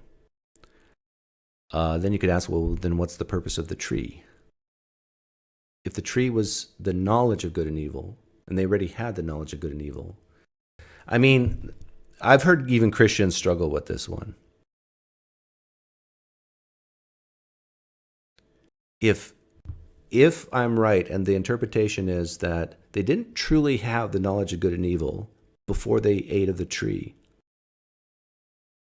then how can you hold them blameworthy for taking of the fruit when they don't even know that disobeying God is evil? Right? But I'll let the Christians go through that on their own. Wait a second. That was the one command. Don't do that. Don't do that. Almost immediately broke that command. Right? And then you get more commands after that and more commands after that, to where it's basically, it's God telling us, look, I'm giving you a degree of agency over your life because I want to have relationship, right? That's the Christian message, that God wants to have relationship, that he loves you, that he's willing to sacrifice, maybe with everything they said on every individual topic, but I have found them useful. So a couple here, you don't even need to be a Christian to be very, very skeptical of a lot of the things that we've been taught from the origin of the species, from this idea that, the Darwin's explanation of existence is accurate. You don't even need to be a Christian. If Darwin never ever existed, we would still have evolution. Conclusion, there's some real problems there that probably need to be addressed. So I hope you find those helpful. I hope you find the discussion that we kind of had today and some of the questions that we addressed to be helpful. Again, our goal here was not to make a comprehensive argument for Christianity. Our goal was to show you that this isn't our crazy uncle side, right? Like when you say that you like what we say on economics, or you like what we say on family, or you like what we say on these other things with respect to values, that they are rooted in something, and the thing that we believe in is not just Sky Daddy. It's not some sort of elaborate coping mechanism. Because I can tell you this much: if you were going to make up a religion, you probably wouldn't make up Christianity. Disagree. I disagree with that strongly. If you want to make up a religion that's false but still appeals to people, you tell them that the God of the universe loves them and died for you.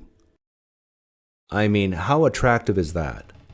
How attractive is it that you can have a crappy life and you know all things work for good to those who love Jesus, and that Jesus, you're a child of the King, and that someday you'll have paradise? I mean, if you wanted to make up a religion, these are exactly the things you would say. You're special. Hey, Billy, I know you're going through a hard time right now, but did you know Jesus loves you? I know you're going through tough times right now, but you know that you can pray and the Comforter will help you?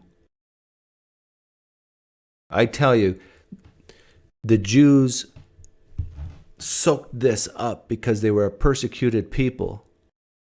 They're God's chosen people, and they've been treated like dirt by the Romans. How do you get them to join a religion? Give them hope. Give them comfort. This is the beauty of Christianity. This is why it's attractive. Sacrificing yourself for me? I'm nobody. You love me so much, you did this for me? Specifically me? Yes. I mean, Powerful stuff.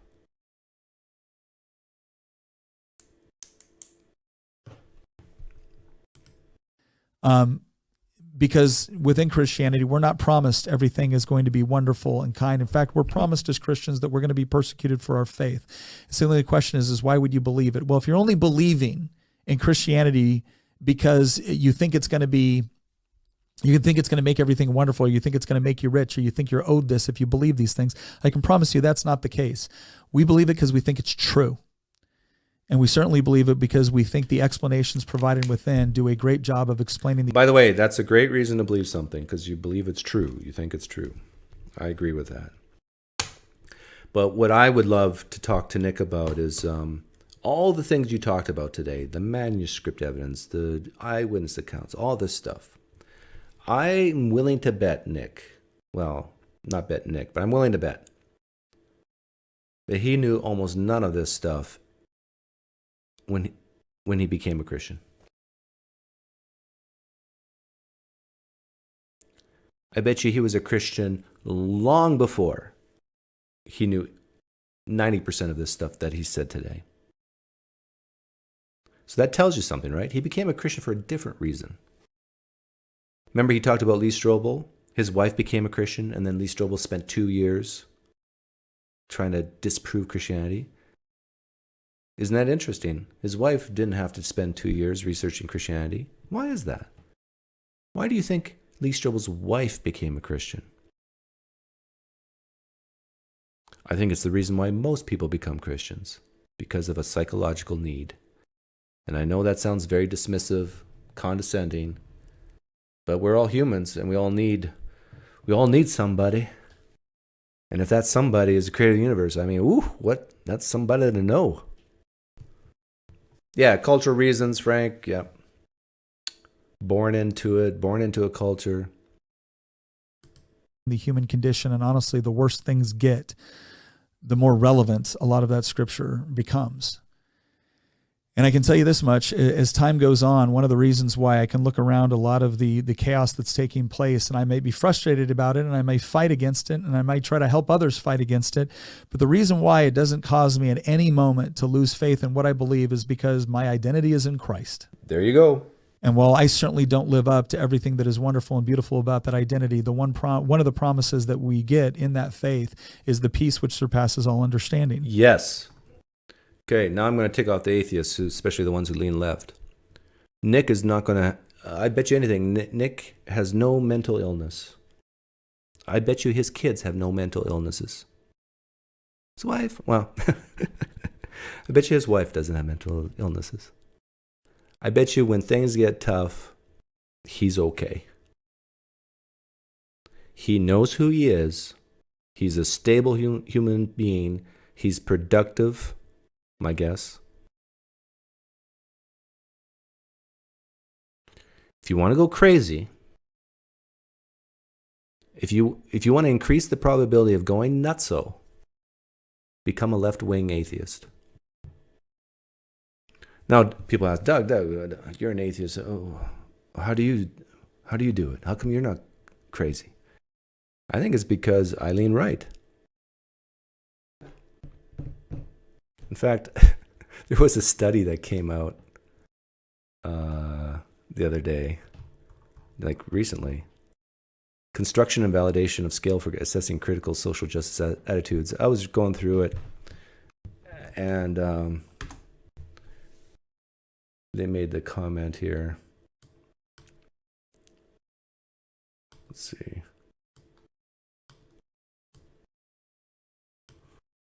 Yeah, for instance, as critical social justice attitudes appear to mostly manifest in the political left, and because it's identifying as being on the left has been seen to correlate with weaker mental health, the studies looked at whether having critical social attitudes had a relationship with participants' mental health. Yeah, if you want to be sad, go lean left. If you want to risk more social unrest, or not unrest, just within yourself, anxiety, depression. This is why, like, women tend to suffer from anxiety and depression, I think, more than men. I think that's actually true. And guess what? 60% of the left are women. Then the question is, what came first, the political ideology or something? Yeah, that's a good question. But you can try it. You know, if you love to experiment with your life and you a more depressed, anxious, generally unhappy person, and you're an atheist and you lean left, try leaning right. Trying to make that choice. I don't know if you can.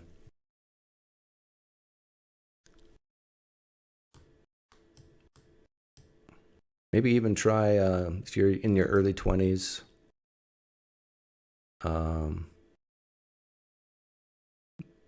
Get a stable job, work hard, do all those things that, you know, the far left, progressive left view is racist.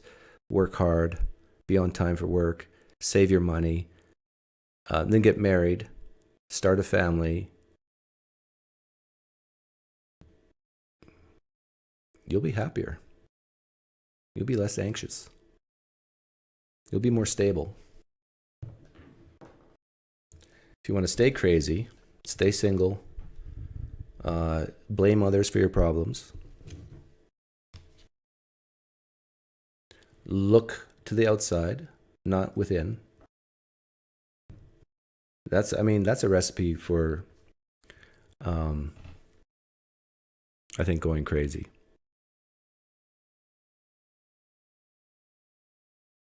Most churchgoers are women. Yeah, in Christianity, yes. In the United States, yes.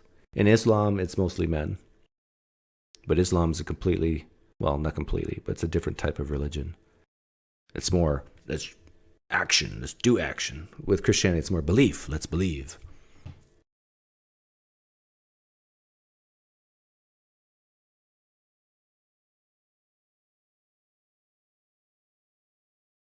Just be neutral. Yeah. Name me a great moderate in American history. Moderates don't do much.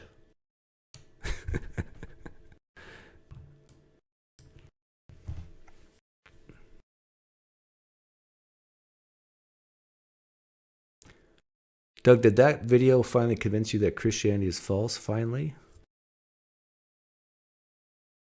No, I didn't need that video to convince me of that.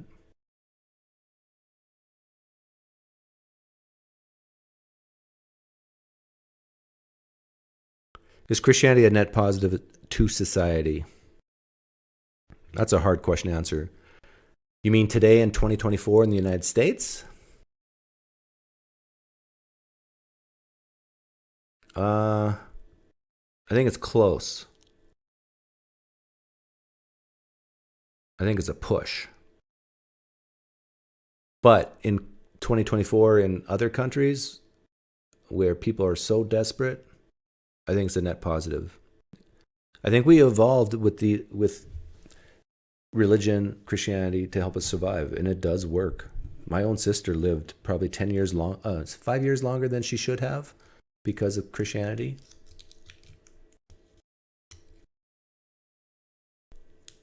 Because she was on a feeding tube and everything. I mean, Christianity is what kept her alive for an extra 5 years.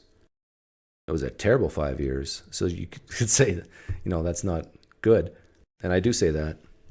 Like if I get stage 4 cancer, especially if my kids are taken care of and everything, I mean, I'm out of here.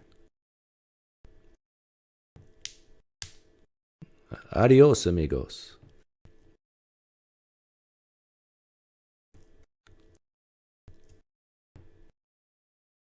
Technically, we evolved to live to the point where our kids become adults, so maybe in our mid-40s, and then we're ready to die.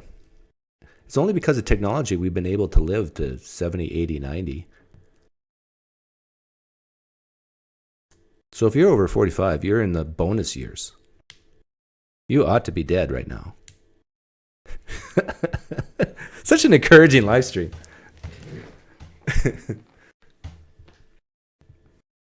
What's Nick's woke percent rating? I would say 2. Nick is very low.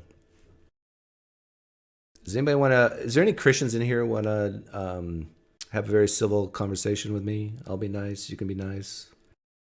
But you could disagree with me on something. Christians. tag me in the live stream chat, and I'll give you a link. It's very simple. You just click on it, and away we go. What's harsh?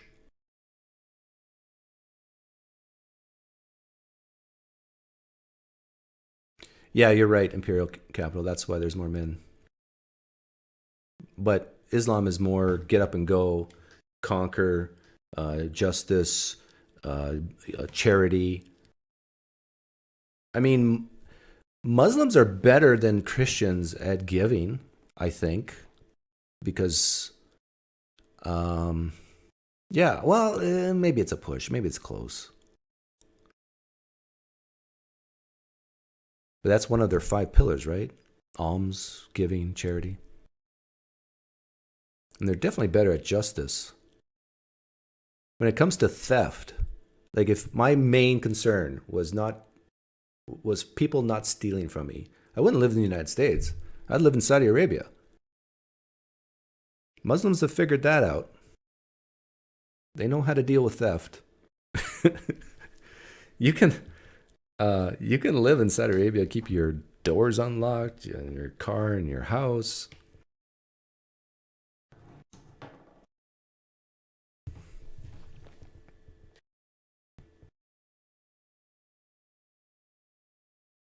Like if you're a man who really, really values justice and you're unhappy with Christianity, there's a chance you might deconvert out of Christianity and go to Islam.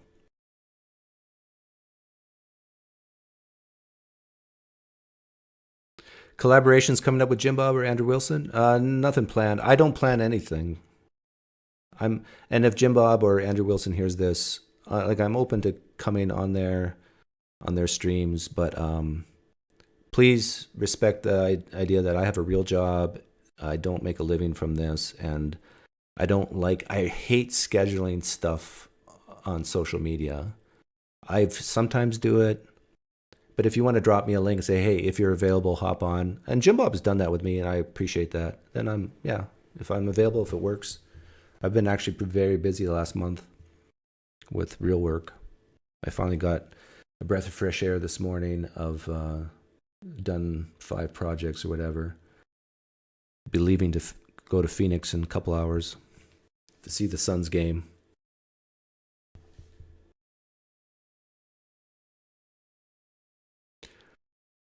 Humans, evidence you've seen is 60 to 70. Yeah, well, the stuff I've seen is more like 40 to 50. No, that's after infant mortality. So assuming you live past a couple years old, the average life expectancy, I think in the first century, was 40 to 50.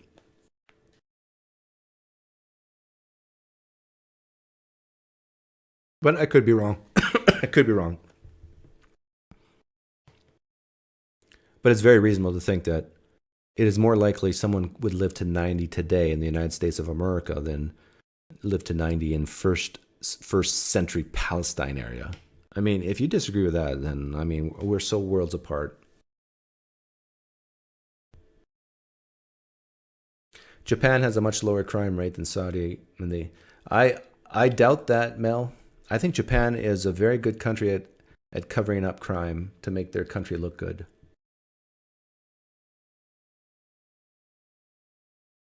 Japan, China, I mean, do you really trust their data? I actually trust the data from the Saudis more than... I mean, Japan and China are probably the most racist countries on the planet.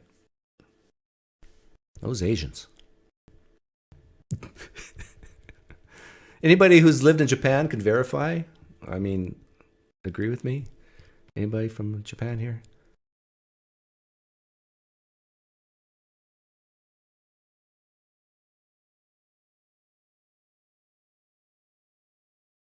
But yeah, I highly doubt that there's lower crime. Like in Saudi Arabia, if you steal, like you got limbs being chopped off, right? Maybe not Saudi Arabia, but definitely Pakistan, countries like that.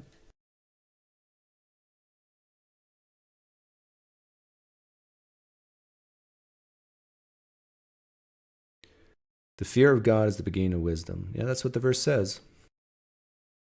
Doesn't mean it's true.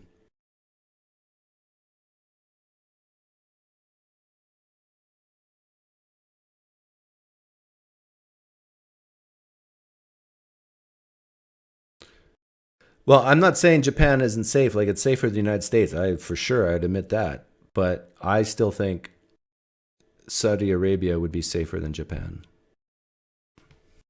That's my claim. Your daughter was born there? Yeah, United States right now is crazy in terms of letting people steal what they want in certain cities.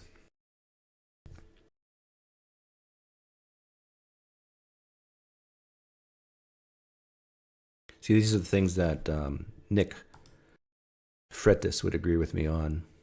He would say it's because people are leaving Christianity, and that's why the kids today are doing these groups of 20 guys going into a mall and stealing stuff. If only they had Christ in their life. That's what I think Nick would say is needed.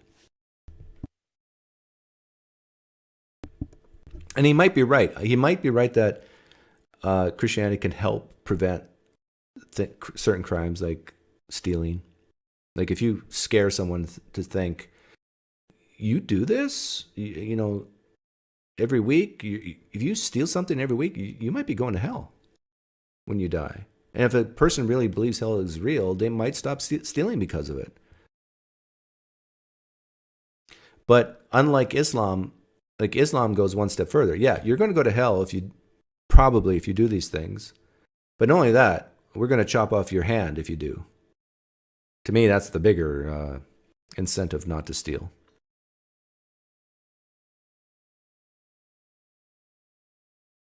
I made the comment the other day that I hate crimes like theft so much that I'd be okay with legislating the chopping off of a pinky, the left pinky, if you're right-handed, without anesthetic, and then make it public.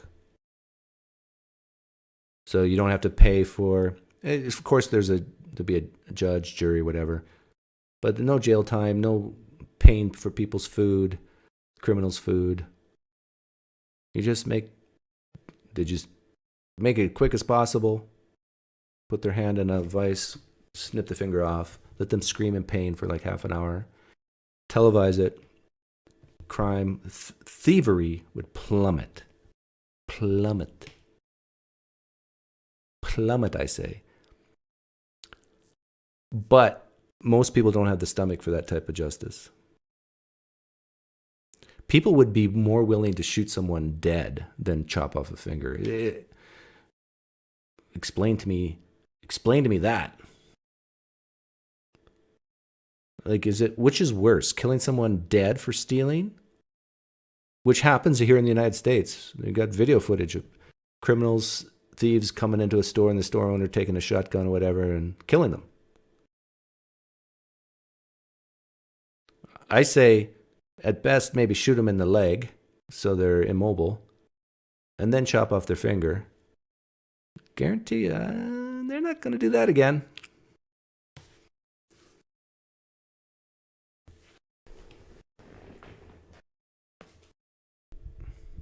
Do you think cognitive dissonance in Christianity helps you from doing stupid things? Do you think the cognitive dissonance in Christianity helps you from... No. I think this is why I sometimes question what I do here. Because let's say a young man who's a Nick Freitas fan,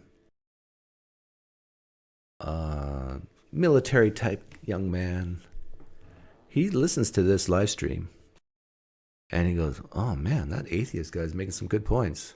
And then a year later, he's an atheist. And then he starts behaving poorly.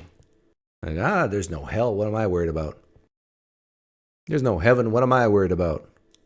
There's no God watching me. What am I worried about? And then he starts doing terrible things to people. I do not dismiss that. That could happen. I do think the fear of judgment in the afterlife is a deterrent or a carrot for some people.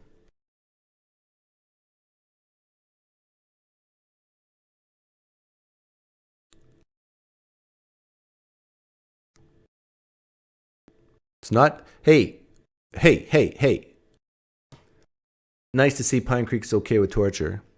Tell me what's worse. Let's say a young man steals a car. I don't know what the sentence is for stealing a car, but let's say it's 3 years or something. What is more torturous? Chopping off a left pinky finger or being in jail for 3 years?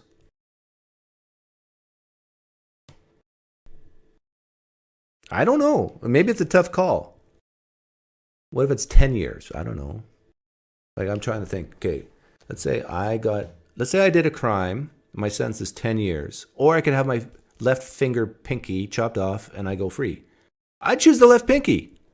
And yes, it's going to be painful, but I've torn my knee ligaments 4 times. I know what pain's like. If anybody's blown out their knee, they know what pain's like. I think I would choose my pinky. How low would I go? 1 year in prison or my left pinky? That's closer. But I still think I'd go for the pinky. But the advantage of the pinky is, other than the cost and so forth, is you get the video camera. Like, you don't see the torture, the pain torture of being in prison. You know, yeah, they look sad and depressed. They're sitting there. But you see a guy scream in pain, and I've done that in life. Most people have broken a bone or torn ligaments or given birth have screamed in pain. You show that screaming, and you say, I don't want that.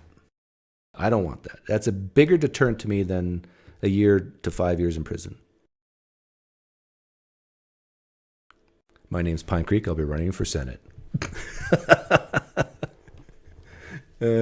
I know people won't go for that. Women definitely would not go for that. And probably... Actually, we could do a poll. There's no women in here, though, I bet. Okay, I'm going to write down on a piece of paper my guess to the answer to the poll.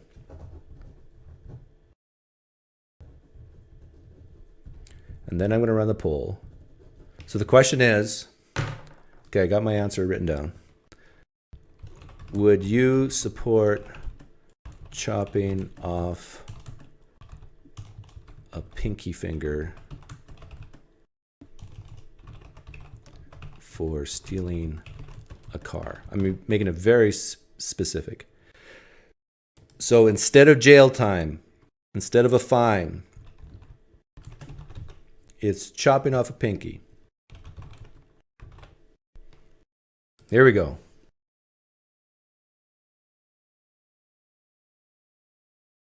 Yeah, if a kid steals, again, I'm saying you've got a judge, a jury, so you look into things like, okay, is it a 5-year-old? Of course, you're not going to chop the pinky off a 5-year-old. If it's, but I'm talking about an adult stealing for the purpose of, not to, save the world, no type of big moral dilemma. Just the typical average. Why do people steal cars? Because they want to make money, right?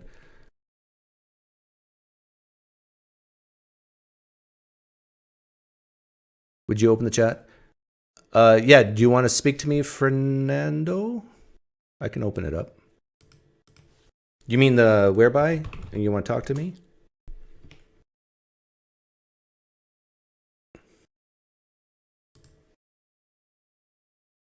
Diego.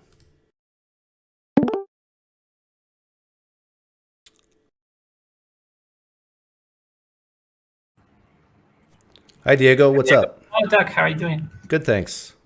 I just watched the old your video, and it was quite familiar that the how can I say that that you say that no matter how certain they are about the copies of the testaments, they can know the first one how was right written. Yeah, they can't know. Yeah. Yeah, it's impossible. And then you was talking about Bart Ehrman. Yeah, and if Bart Ehrman says differently, he's an idiot. Yeah, no, he actually makes the same argument in a debate, and maybe you can review. So you're saying Bart Ehrman agrees with me? Yeah, exactly your same points. There's no way to know what was created. I can send you. It's like it is on the minute one. It has in the 1 hour 30 minutes. he says exactly your point, and it's just almost word for word Okay. what you said. Honest to the God I don't believe in, I didn't know that he said that. So it's good that Bart Ehrman thinks clearly and logically like I do. Yeah, this actually is a debate about the topic that you were explaining today, but it's more like obviously because they are Bible scholars, they know more about that stuff. So but it's the same thing. Okay. Well, I'm going to let you That- go. I'll play it a little Yeah. bit later. Yeah, that's all I want to say. Okay. Thanks, everything. Diego. Appreciate it. Okay. I got that up. But I got to show this. This is very interesting to me. We had 50 votes. Please vote if you want. So the question is, would you support chopping off a pinky finger for stealing a car? So instead of jail time, instead of like putting someone in prison for 3 to 5 years or whatever, judge and juries convict someone, an adult, of a crime of stealing a car, and the punishment is the chopping off of the pinky finger. Would you support that? I was completely wrong in my prediction. Now, my answer to it is yes, I do support that. And I predicted that 22% agree with me. But it's actually 48% agree with me. Wow. Now it's 50-50. Okay, I got to ask this though. No. I'm going to ask you to vote again.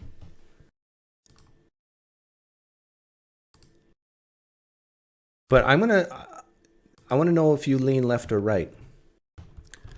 Would you support the chopping off of a pinky finger? I should have copied and pasted, but it's gone already. For stealing a car. Lean yes. I lean right. Actually, I don't want to confuse people. I'll just say yes. I lean right. No. I lean left. Yes. I lean left. No. I lean right.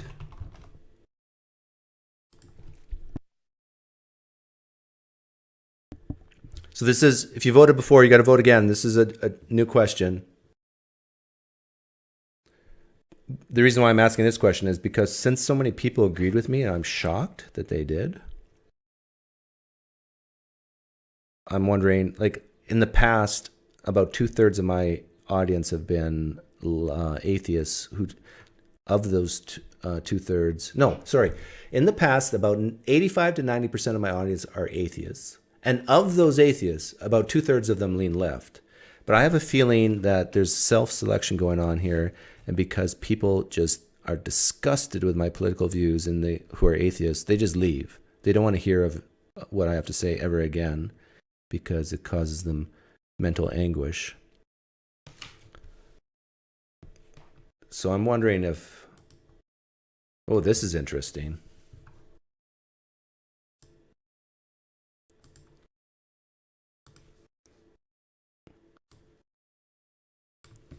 This is interesting.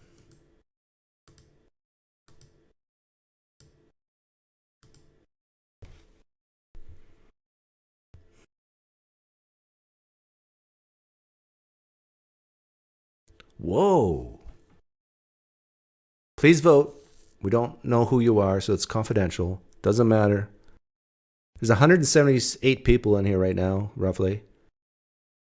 It'd be nice if we could get over 100 votes.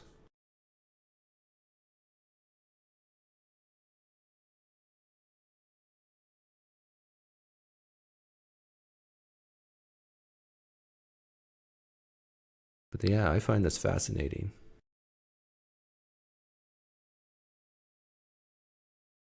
Yeah, Stephen Burdess, I would love to talk to Nick as well. Nick, if you ever hear this, you're welcome on my show anytime. If you're here now, let me know.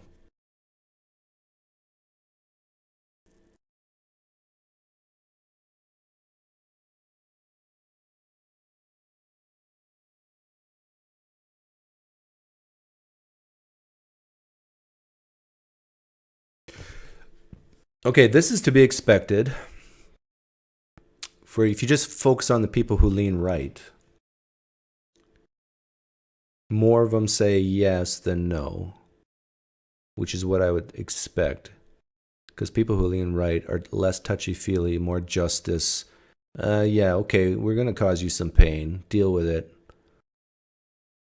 Now, the people who lean left, yeah, okay, we're starting to see the same thing. It's just the reverse. So if you lean left, you tend to be a little more compassionate. I don't want to see people scream in pain.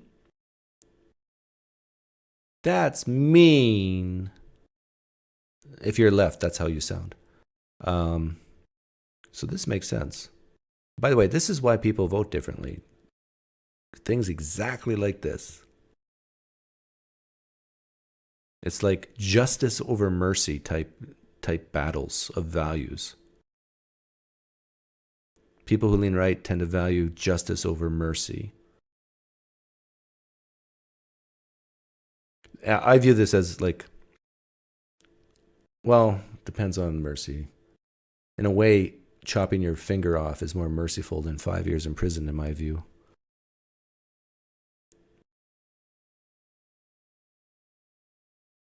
And if you're like if you're a compassionate woman, I mean, there's no way you're going to answer yes to this. And for those of you who lean left and say yes, my guess is you're barely left. You probably are very fiscally conservative.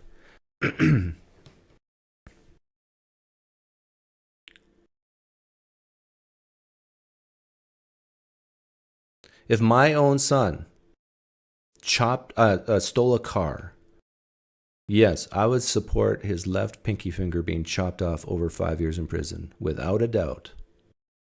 Without a doubt. I don't want to lose my son to prison for 5 years.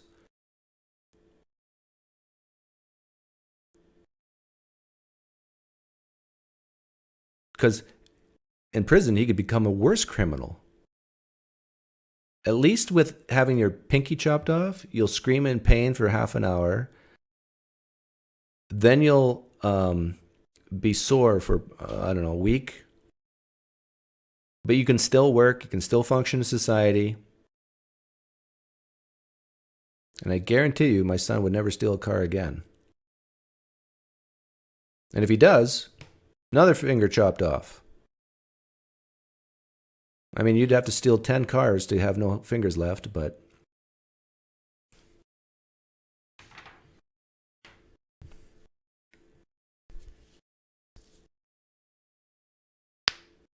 I hope no one wants to hear someone scream in pain. Mel Bede, how naive are you?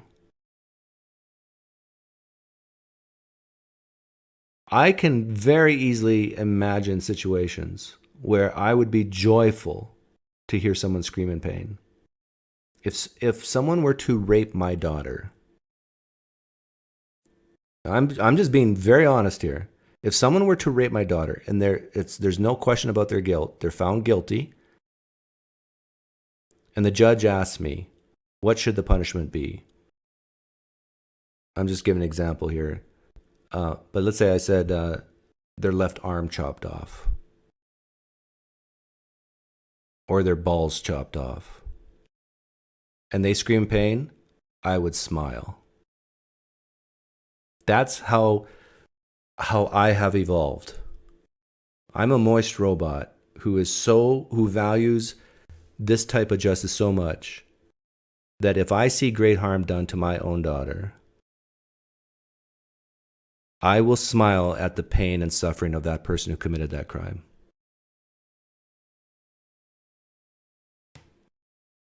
And actually, I think it's more just than killing them,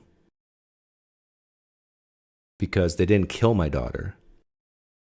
But my daughter's life will never be the same because of that rape. And in the same way, I want to make this man, assuming it's a man, life never the same because of what he did to my daughter. And I bet you, Mel, oh, for stealing a car? No, again, I would smile if someone stole my car and they screamed in pain for having, they would not bother me. Say, well, then don't steal my car next time. Or anybody's car. I can empathize with people's cars.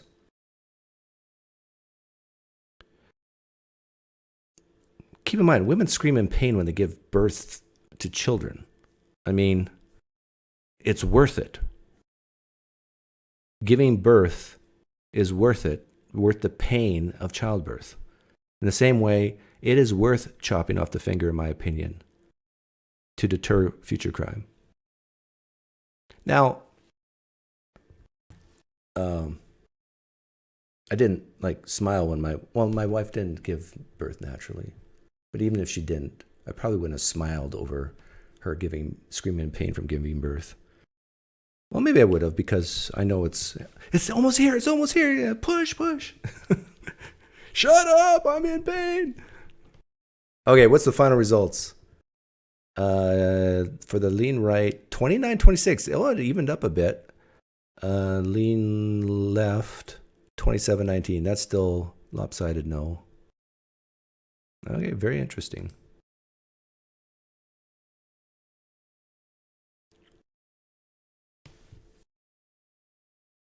But again, I get what you're saying, Mel, and this is the difference how people vote differently. Like, there are some people who are so against any amount of pain and suffering, like they can't handle anything or allow anything, and those people tend to lean left. Like, the main difference between the left and right on some social issues, like should gender ideology be taught in public schools or whatever, people who are okay with a little bit of mental anguish, they're going to be right-leaners. People say, no, we can't allow not even a drop of mental anguish. We can't have even a 1% of othering. We can't make people feel excluded. You're going to lean left. That's just the way we evolved. And to convince people otherwise is next to impossible. That's another thing I've learned over years and years.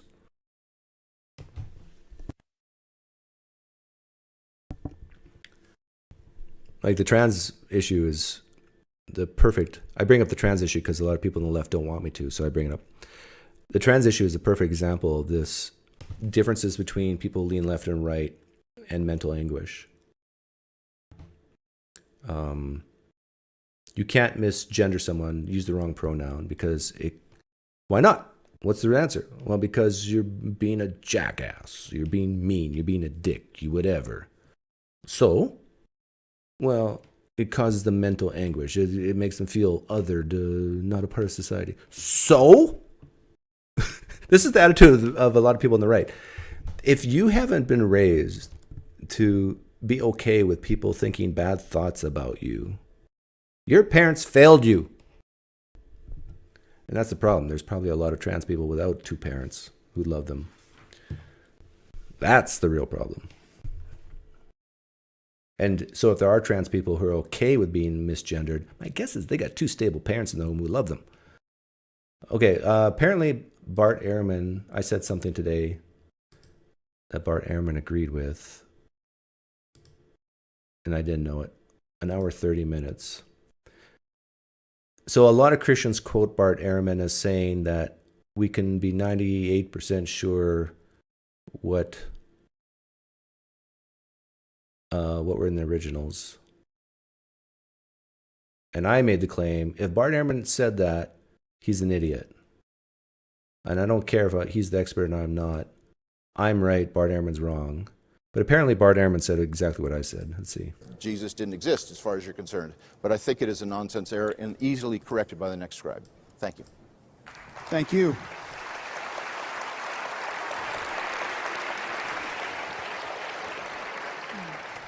Well, this is getting good. We'll have one more round of debate. Bart, it's your turn. Okay, thank you very much. So, I'm looking forward to Dan's answers to my questions.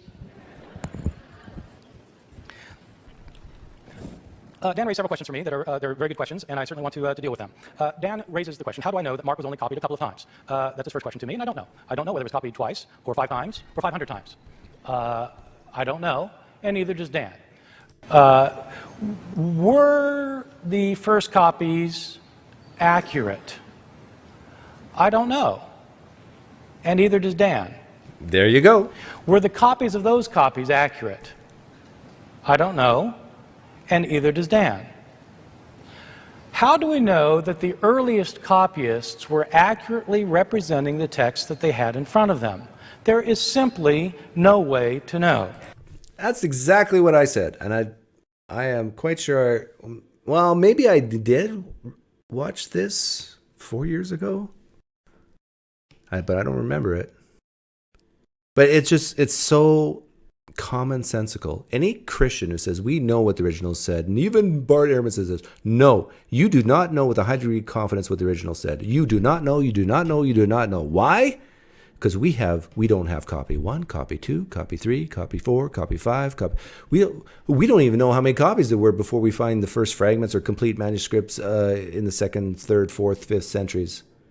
You do not know. And nor can anyone know about something we don't have. You can guess. You can feel it.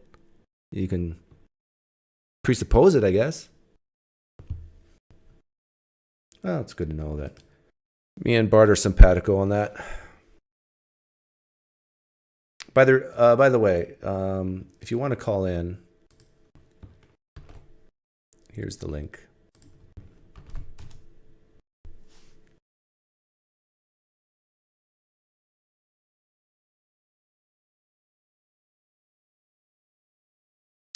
Oh, Mel voted yes to chopping off the finger? You did? Oh. I just wouldn't necessarily enjoy watching it. Well, I don't know for sure if I'd enjoy watching it either, but my guess is especially if it was my car or if someone raped my daughter and they had something on their body chopped off, my guess is I would enjoy it. I'm just being honest. It would satisfy that need for justice in me. Would I laugh? No. Would I smile? Probably. I probably would enjoy the sufferings of others who I believe deserved it. You made my daughter suffer, you suffer. You made me suffer by stealing my car, now you suffer less compared to rape. And the thing is, you already do this in society with people putting people in jail. You don't think putting people in jail is suffering? Of course it is. But for some reason, when it comes to actually chopping off body parts, you say, oh, that's going too far. Actually, that's another poll question I love to ask. A would you rather question. Would you rather go to prison for 5 years or have your pinky chopped off? I said pinky. Let's see what you guys say. Only on the PineCreek channel do you get poll questions like this.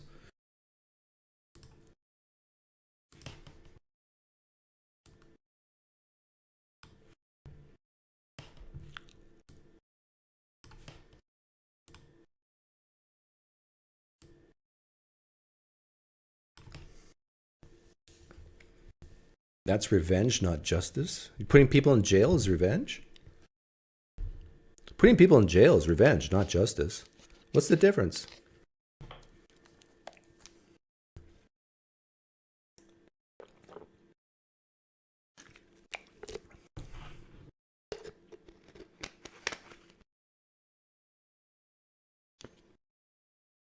See, I'm not so different than people. At least the people who watch my live stream. I'd love to see a poll like this nationally.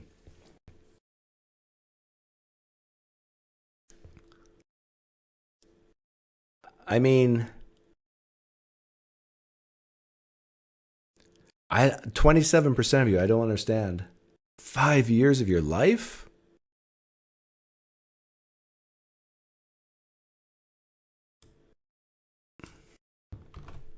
Okay, we got to change this up. I'm very curious. So it's vast majority of you say pinky gone. Now let's change it.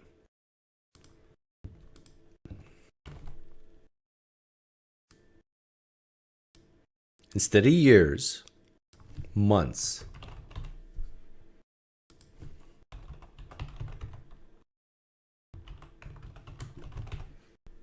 It was 75-25 for pinky gone. Vote again.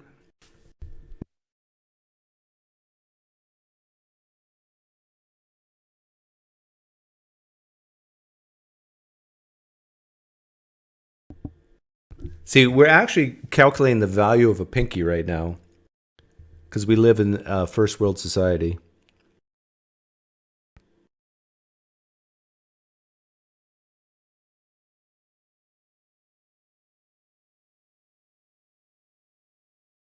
Yeah, how would I answer this?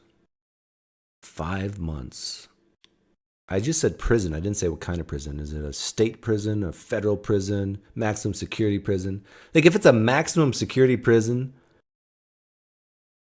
like where the murderers are, I still might go for the pinky over 5 months because I might die in 5 months. Have you guys thought of that? Now watch it shift from 75-25 back to pinky gone. Oh, these are tough questions.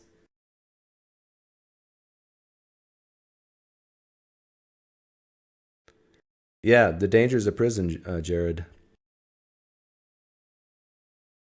If it was like minimum security type prison, yeah, definitely I'd take that the prison over the pinky for 5 months. But if it's if I'm in prison with murderers, rapists, I think I'd go with the pinky gone. Chop it off.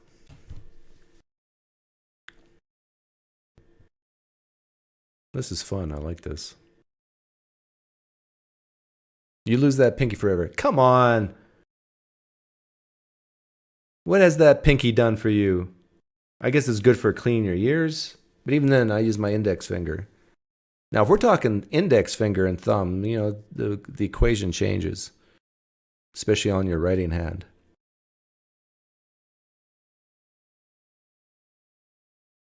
But the pinky is like,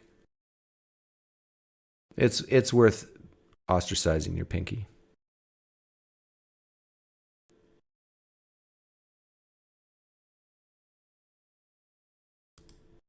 Okay, so time does matter. We've placed the value of a pinky somewhere between over 5 months, but under 5 years.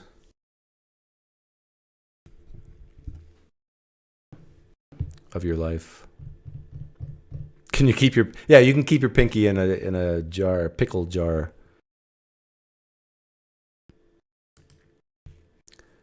Okay, last chance for someone to call in. Oop.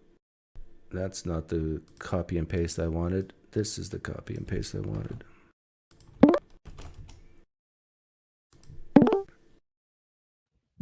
Hey, Doug, how you doing? Oh, you sound like you're in a cathedral. It's called High Ceilings. Yeah, it's a slight reverb. Oh, sorry. Do I still sound... No, you're fine. You're fine. It sounds good. Oh, good. Well, then we'll go back to that room. I'm getting my charger as we talk. But I was going to comment on the topic of the day, chopping fingers off. Well, that's not the topic of the day. The topic of the day was Nick, what's his name? Nick F. Nick Freitas, his thing. But yeah, we got on the topic of fingers for some reason. Well, I came in late, so I can probably only comment on the last if that's what you want to talk about. We can talk about whatever you want. You want to talk about, would you chop off a finger? Like, let's say a guy in your neighborhood steals your car, first of all, your car. Okay. And the judge says you get to give the, he's found guilty, you get to give the punishment. It's either 5 years in jail or his left pinky is chopped off, and that's it. What if he's like a double agent saving the world? I'm kidding. No, in that instance, I think I'd go 5 years in jail. I can elaborate because we do have points of agreement, but I'd go 5 years in jail. Or I'd ask them what they want. Maybe so you really want to torture the guy? Well, no, maybe I'd just say, I'll let him pick. Okay, what do you think he would pick? You were making a really good point about what type of prison is it? Because I think some people would go the pinky, as do your polls show. Your polls are showing some people will take the pinky option. And I was thinking on this because I have thoughts on it.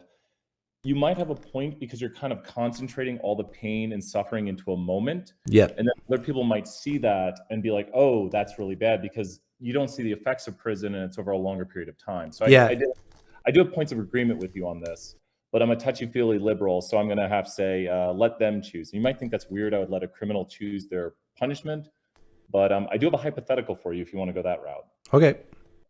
Okay, so my hypothetical for you, I came prepared today. Good. You're like a conservative today. Excellent. If it were to be the case that putting people in jail lowered crime and chopping pinkies off increased crime, would you still hold your cut the pinkies off stance, even though it makes you smile in some instances? No, I would change. Yeah, and I think you and I are both, that's where I think we agree, is we're results driven. And I know there are countries that do this, so I'd want to look at the data on what this does. I think the data is on my side on that. I mean, that cutting the pinky off is more effective. I would say it could be added as an option to the justice system. That's the only way I would use it. And no one would be forced to do it. It would just be an option. And I don't know. It's a lot to take in, and it's horrific, but you make a point about how horrific prison is. So you can question me more, or I don't know. Yeah, I do think it's more of a burden to society not to chop off the finger. Like the amount of money that we spend to house prisoners is outrageous. And so it's way more cost effective just to chop off the pinky. And I would bet that most prisoners would actually prefer that. I mean, most people found guilty of crimes of theft. Then the question is, how far do we go with it? But this is where you and I differ, is I would double the money towards prisons if, well, one, they're private prisons a lot of times now driven by profit, but I would double the federal funding or whatever funding we have towards prisons if they were effective at reducing recidivism. I would double the money. Well, if they're in for life, it doesn't even matter if they change, right? Agreed, but especially if someone commits a crime at a young age, I don't think a life sentence is generally a good idea. Oh, I don't either. Yeah. Kids do stupid things. Kids make stupid decisions, right? Yeah, so maybe even when it comes to choosing their identity. Are we going there today? It's like half my brain time on my back to make it fair. I know some people might think they're like straight early on, or they might think they're cisgendered, and then they might have to change their view later. Yeah. Do you want to go one more, PineCreek, or what do you think? Oh, you had another hypothetical? Oh, yeah, sure. Well, basically, I just see a lot of similarity between you and I. And you do? Well, yeah. That's why I listen to you, is like, I appreciate that we differ. You're a closet conservative? In some ways. I'm fiscally a bit conservative. Don't tell anyone, though. No. Are we live? Everybody's a bit fiscally conservative, especially when their credit card is maxed out. Well, no, I mean, so one of my positions, and you can agree or disagree with me on this, is that when it comes to funding for like WIC, for people getting food funding or food stamps, is we should increase the money, but we should heavily limit what people can get with that, so that you can only get like rice, milk, flour, a lot of things to make food. And then we might even need to make government grocery stores where you can get these items and then we put a maximum price. So I really don't like the way food stamps is done. There's a lot of abuse of the system, and there's a lot of people who are not getting what they need. So I don't know if that's conservative or liberal. Probably both sides hate me now. Would you support privatized food stamps if it ended up having less abuse? Probably. And how would we privatize it? Like, what does this system entail? If it had less abuse and people got the resources they need, then that seems like something I'd be in favor of. So, for example, similar to what churches do in the United States now, they don't pay taxes, but the government could give incentives. So basically, you say we're going to reduce food stamps by 90%. We're only going to give food stamps to 10% who really, what they deem really, really need it. The government's saying this. And then, so basically now we have all these people who are hungry, and but some of them are still abusers, like frauds, and we put in the hands of private citizens to actually feed them, charities, organizations, and they, I think, can do a better job at finding the fraudsters than the government can. You might have a point, because if there's more local accountability. Yes, that's exactly why. Yeah, and who's going to pay for this? I think we as citizens and a community need to come together. Churches do a good job. As a good non-believer, I have to give them credit. But I am fine with my tax dollars paying for things like this. Well, I am too, but you said something very good that I agreed with, and that's why I think it's good, and that is that there's more accountability, local accountability, when private does it rather than government. Yeah. Yeah. And I think that's the biggest problem. Maybe. Do you also say that with education? Yes. But the problem is, and it's funny, Bush did the No Child Left Behind. We do need some sort of standards and standardizations at the federal, at like the highest level. And then the problem is there's been a lot of scandals where schools have literally been taking tests, like high schools have done it. They've took tests for students so their students look good. Really quickly on this, schools that have bad education scores end up losing funding, which causes a downward spiral. So there's a lot of problems with this system. You said your wife's an educator? Yeah. Yeah. But yeah, so I really think locally you're right on that too. And I think that's the way to do it. Is you're becoming more and more right every time you call in. I'm going to stop listening to you now. I mean, you've been calling in for like 2 years now? Yeah, about I'd say. You're becoming more conservative every time you call in. This is a problem. You're being set free. Is my IQ going up? Well, your IQ has always been what it's been, but there's been this feel sorry for ism barrier in your brain, and now you're being freed to actually think logically and rationally. And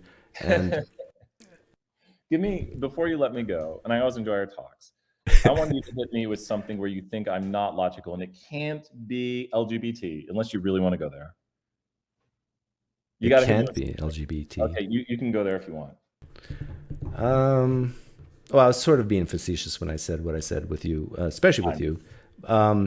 But I do think people on the left in general, they're and this is a good thing. They are more compassionate. I truly believe people on the left are more compassionate than people on the right.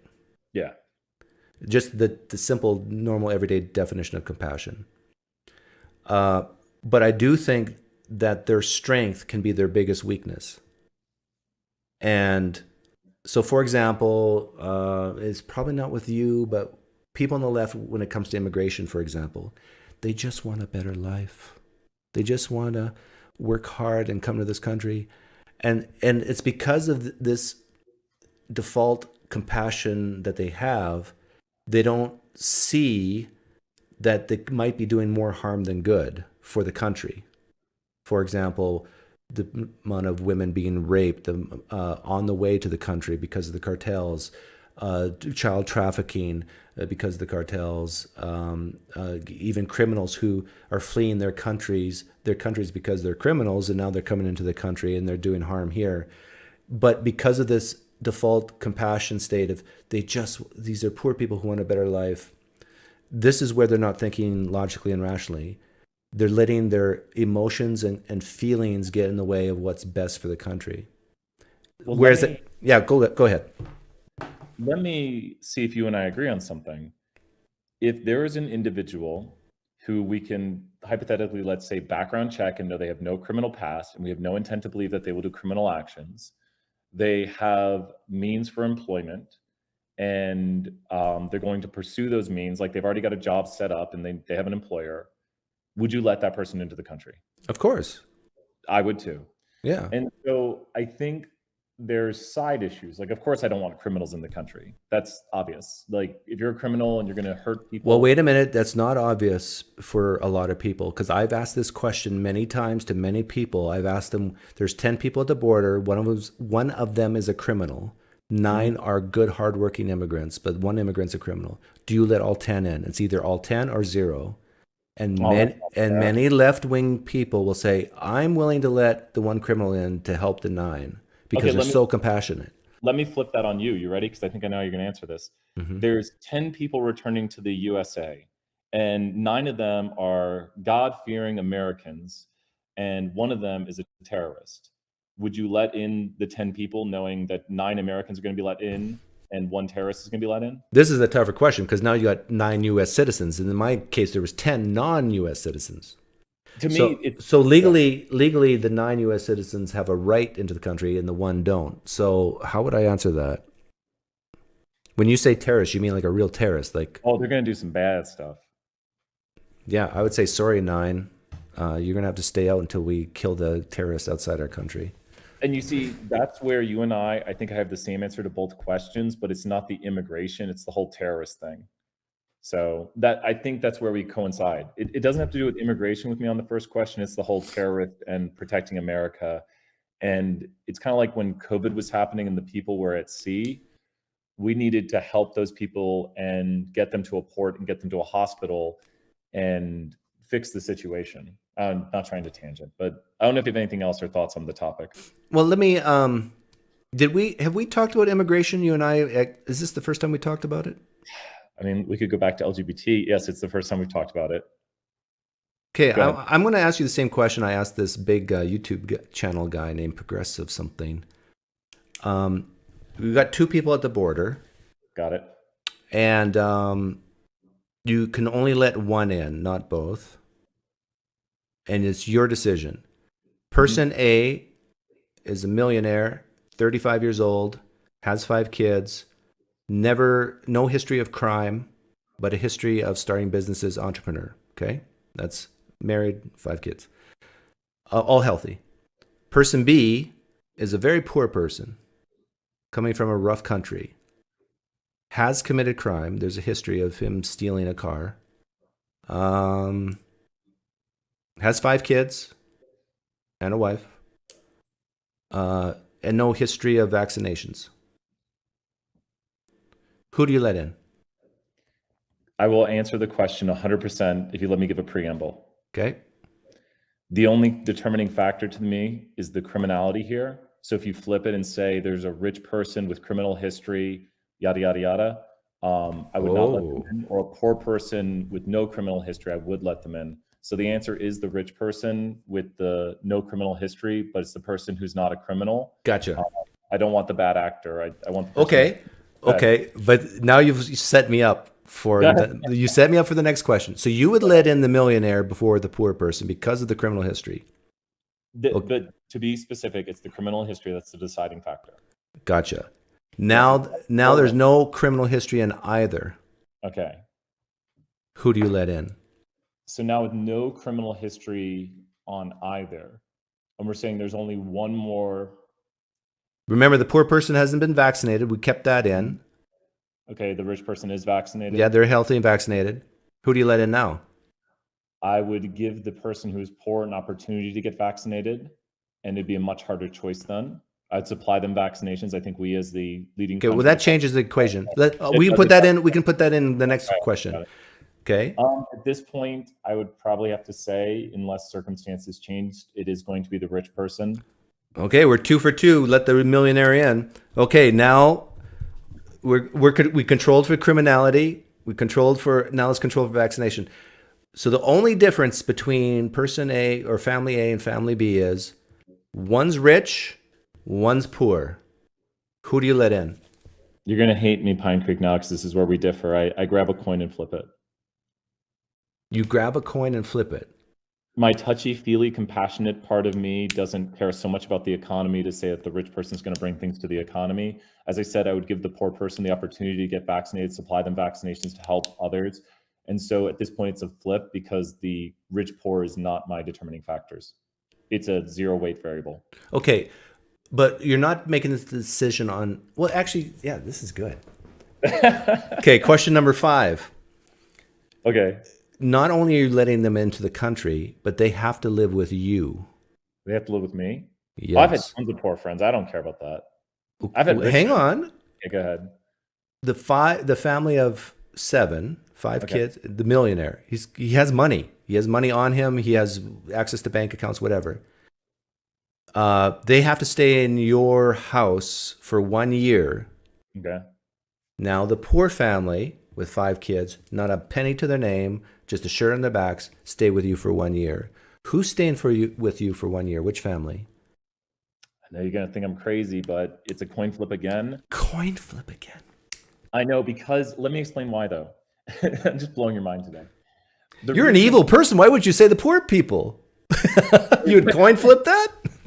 No. But to me, I'm very much an equality person when it comes down to this, because I don't see that we should be creating differentiation between us when it comes to economic status.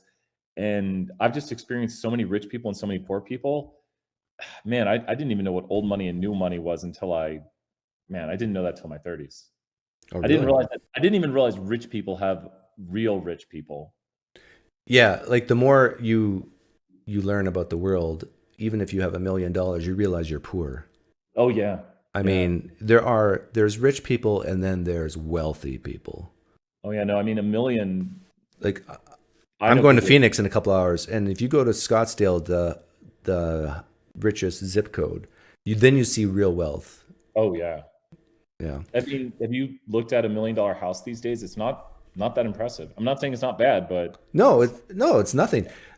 Me and my wife went house shopping for fun on Zillow. We have a big screen projector TV, and instead of watching a movie, I played jazz music in the background, and we pretended we were worth billions of dollars, and we went house shopping in Scottsdale, and we brought up like $15 million homes, $50 million homes. And my wife, it's funny. I showed her a $50 million home. And she goes, "No, I don't like that decor." Next. Creek, you and I've done the same thing. I didn't find the jazz music, but that's a fun date night. Oh, it is. Yeah. But here's where I'm going to push back on you because of the coin flip thing. Like you're going to tick off progressives with your answer with coin flip because you should take in the poor people because they need it more. And you left it to chance. But I would say that from my perspective, if you want to do what's best for the country, you let the rich people in, not the poor people. And here's why. If you have the goal of society, in my opinion, is to be independent from the government, not dependent. And sure, it might be for a short time that let's say the first 5 years that the poor family will be dependent on the government, but that's still 5 years that you wouldn't have with the rich family. Now, do you agree with my premise that the goal in life, at least fiscally, for a citizen of the United States is to be independent of the government? No. Okay, that's a core presupposition of mine. Remember I said fiscally.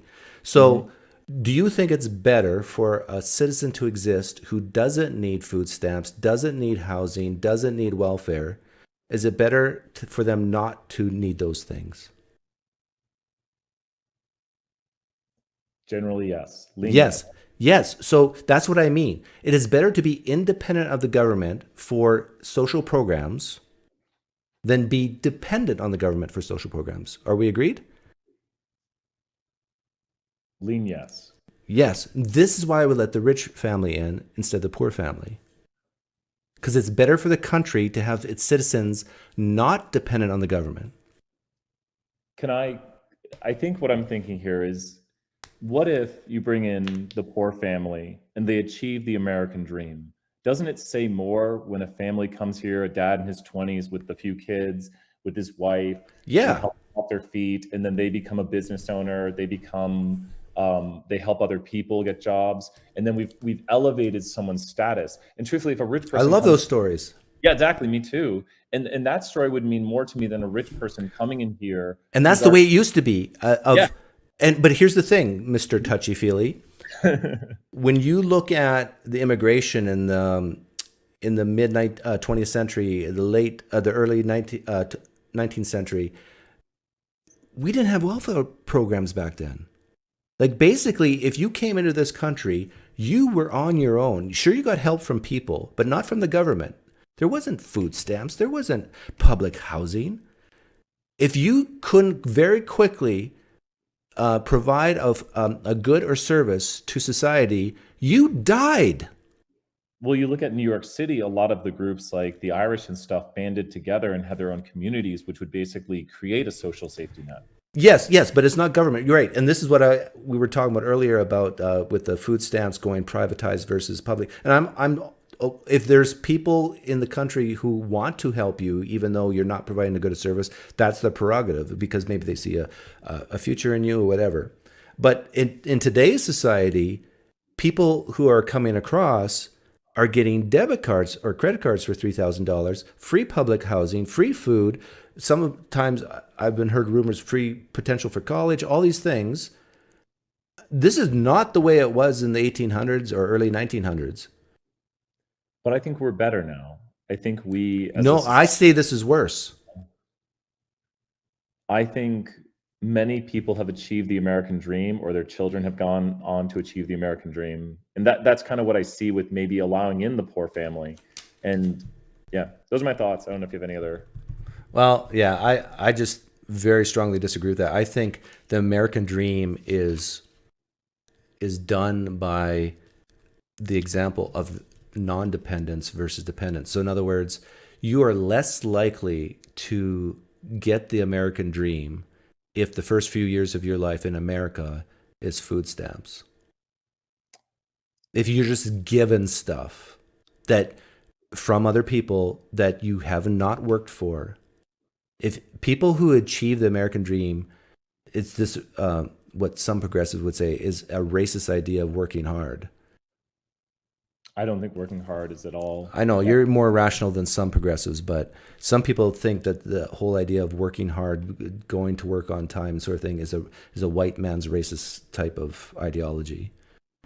I think the reason you and I get along is, like you said, I'm not 100% liberal, and I have heard extreme things that just make me. You've done a few interviews, and I want to disavow those liberals. Yeah, you're 51% conservative. No. Yes. You can't see into my heart. Yeah. Yeah. Oh. You're you know what? I've been calling you to many people as my favorite liberal. Oh. But I think you're one of my favorite conservatives now. Oh no. No, you cannot title this segment that. You're going to be my trophy guy. Trophy. Who I'm going to think of you, put a statue of you on my shelf, and then you know, people always say, Doug, how many people have you deconverted from Christianity? And I say it's thousands by now. But then they're going to ask, well, how many people have you deconverted from progressive liberalism? And I'm going to point to you on my shelf. Well, I hope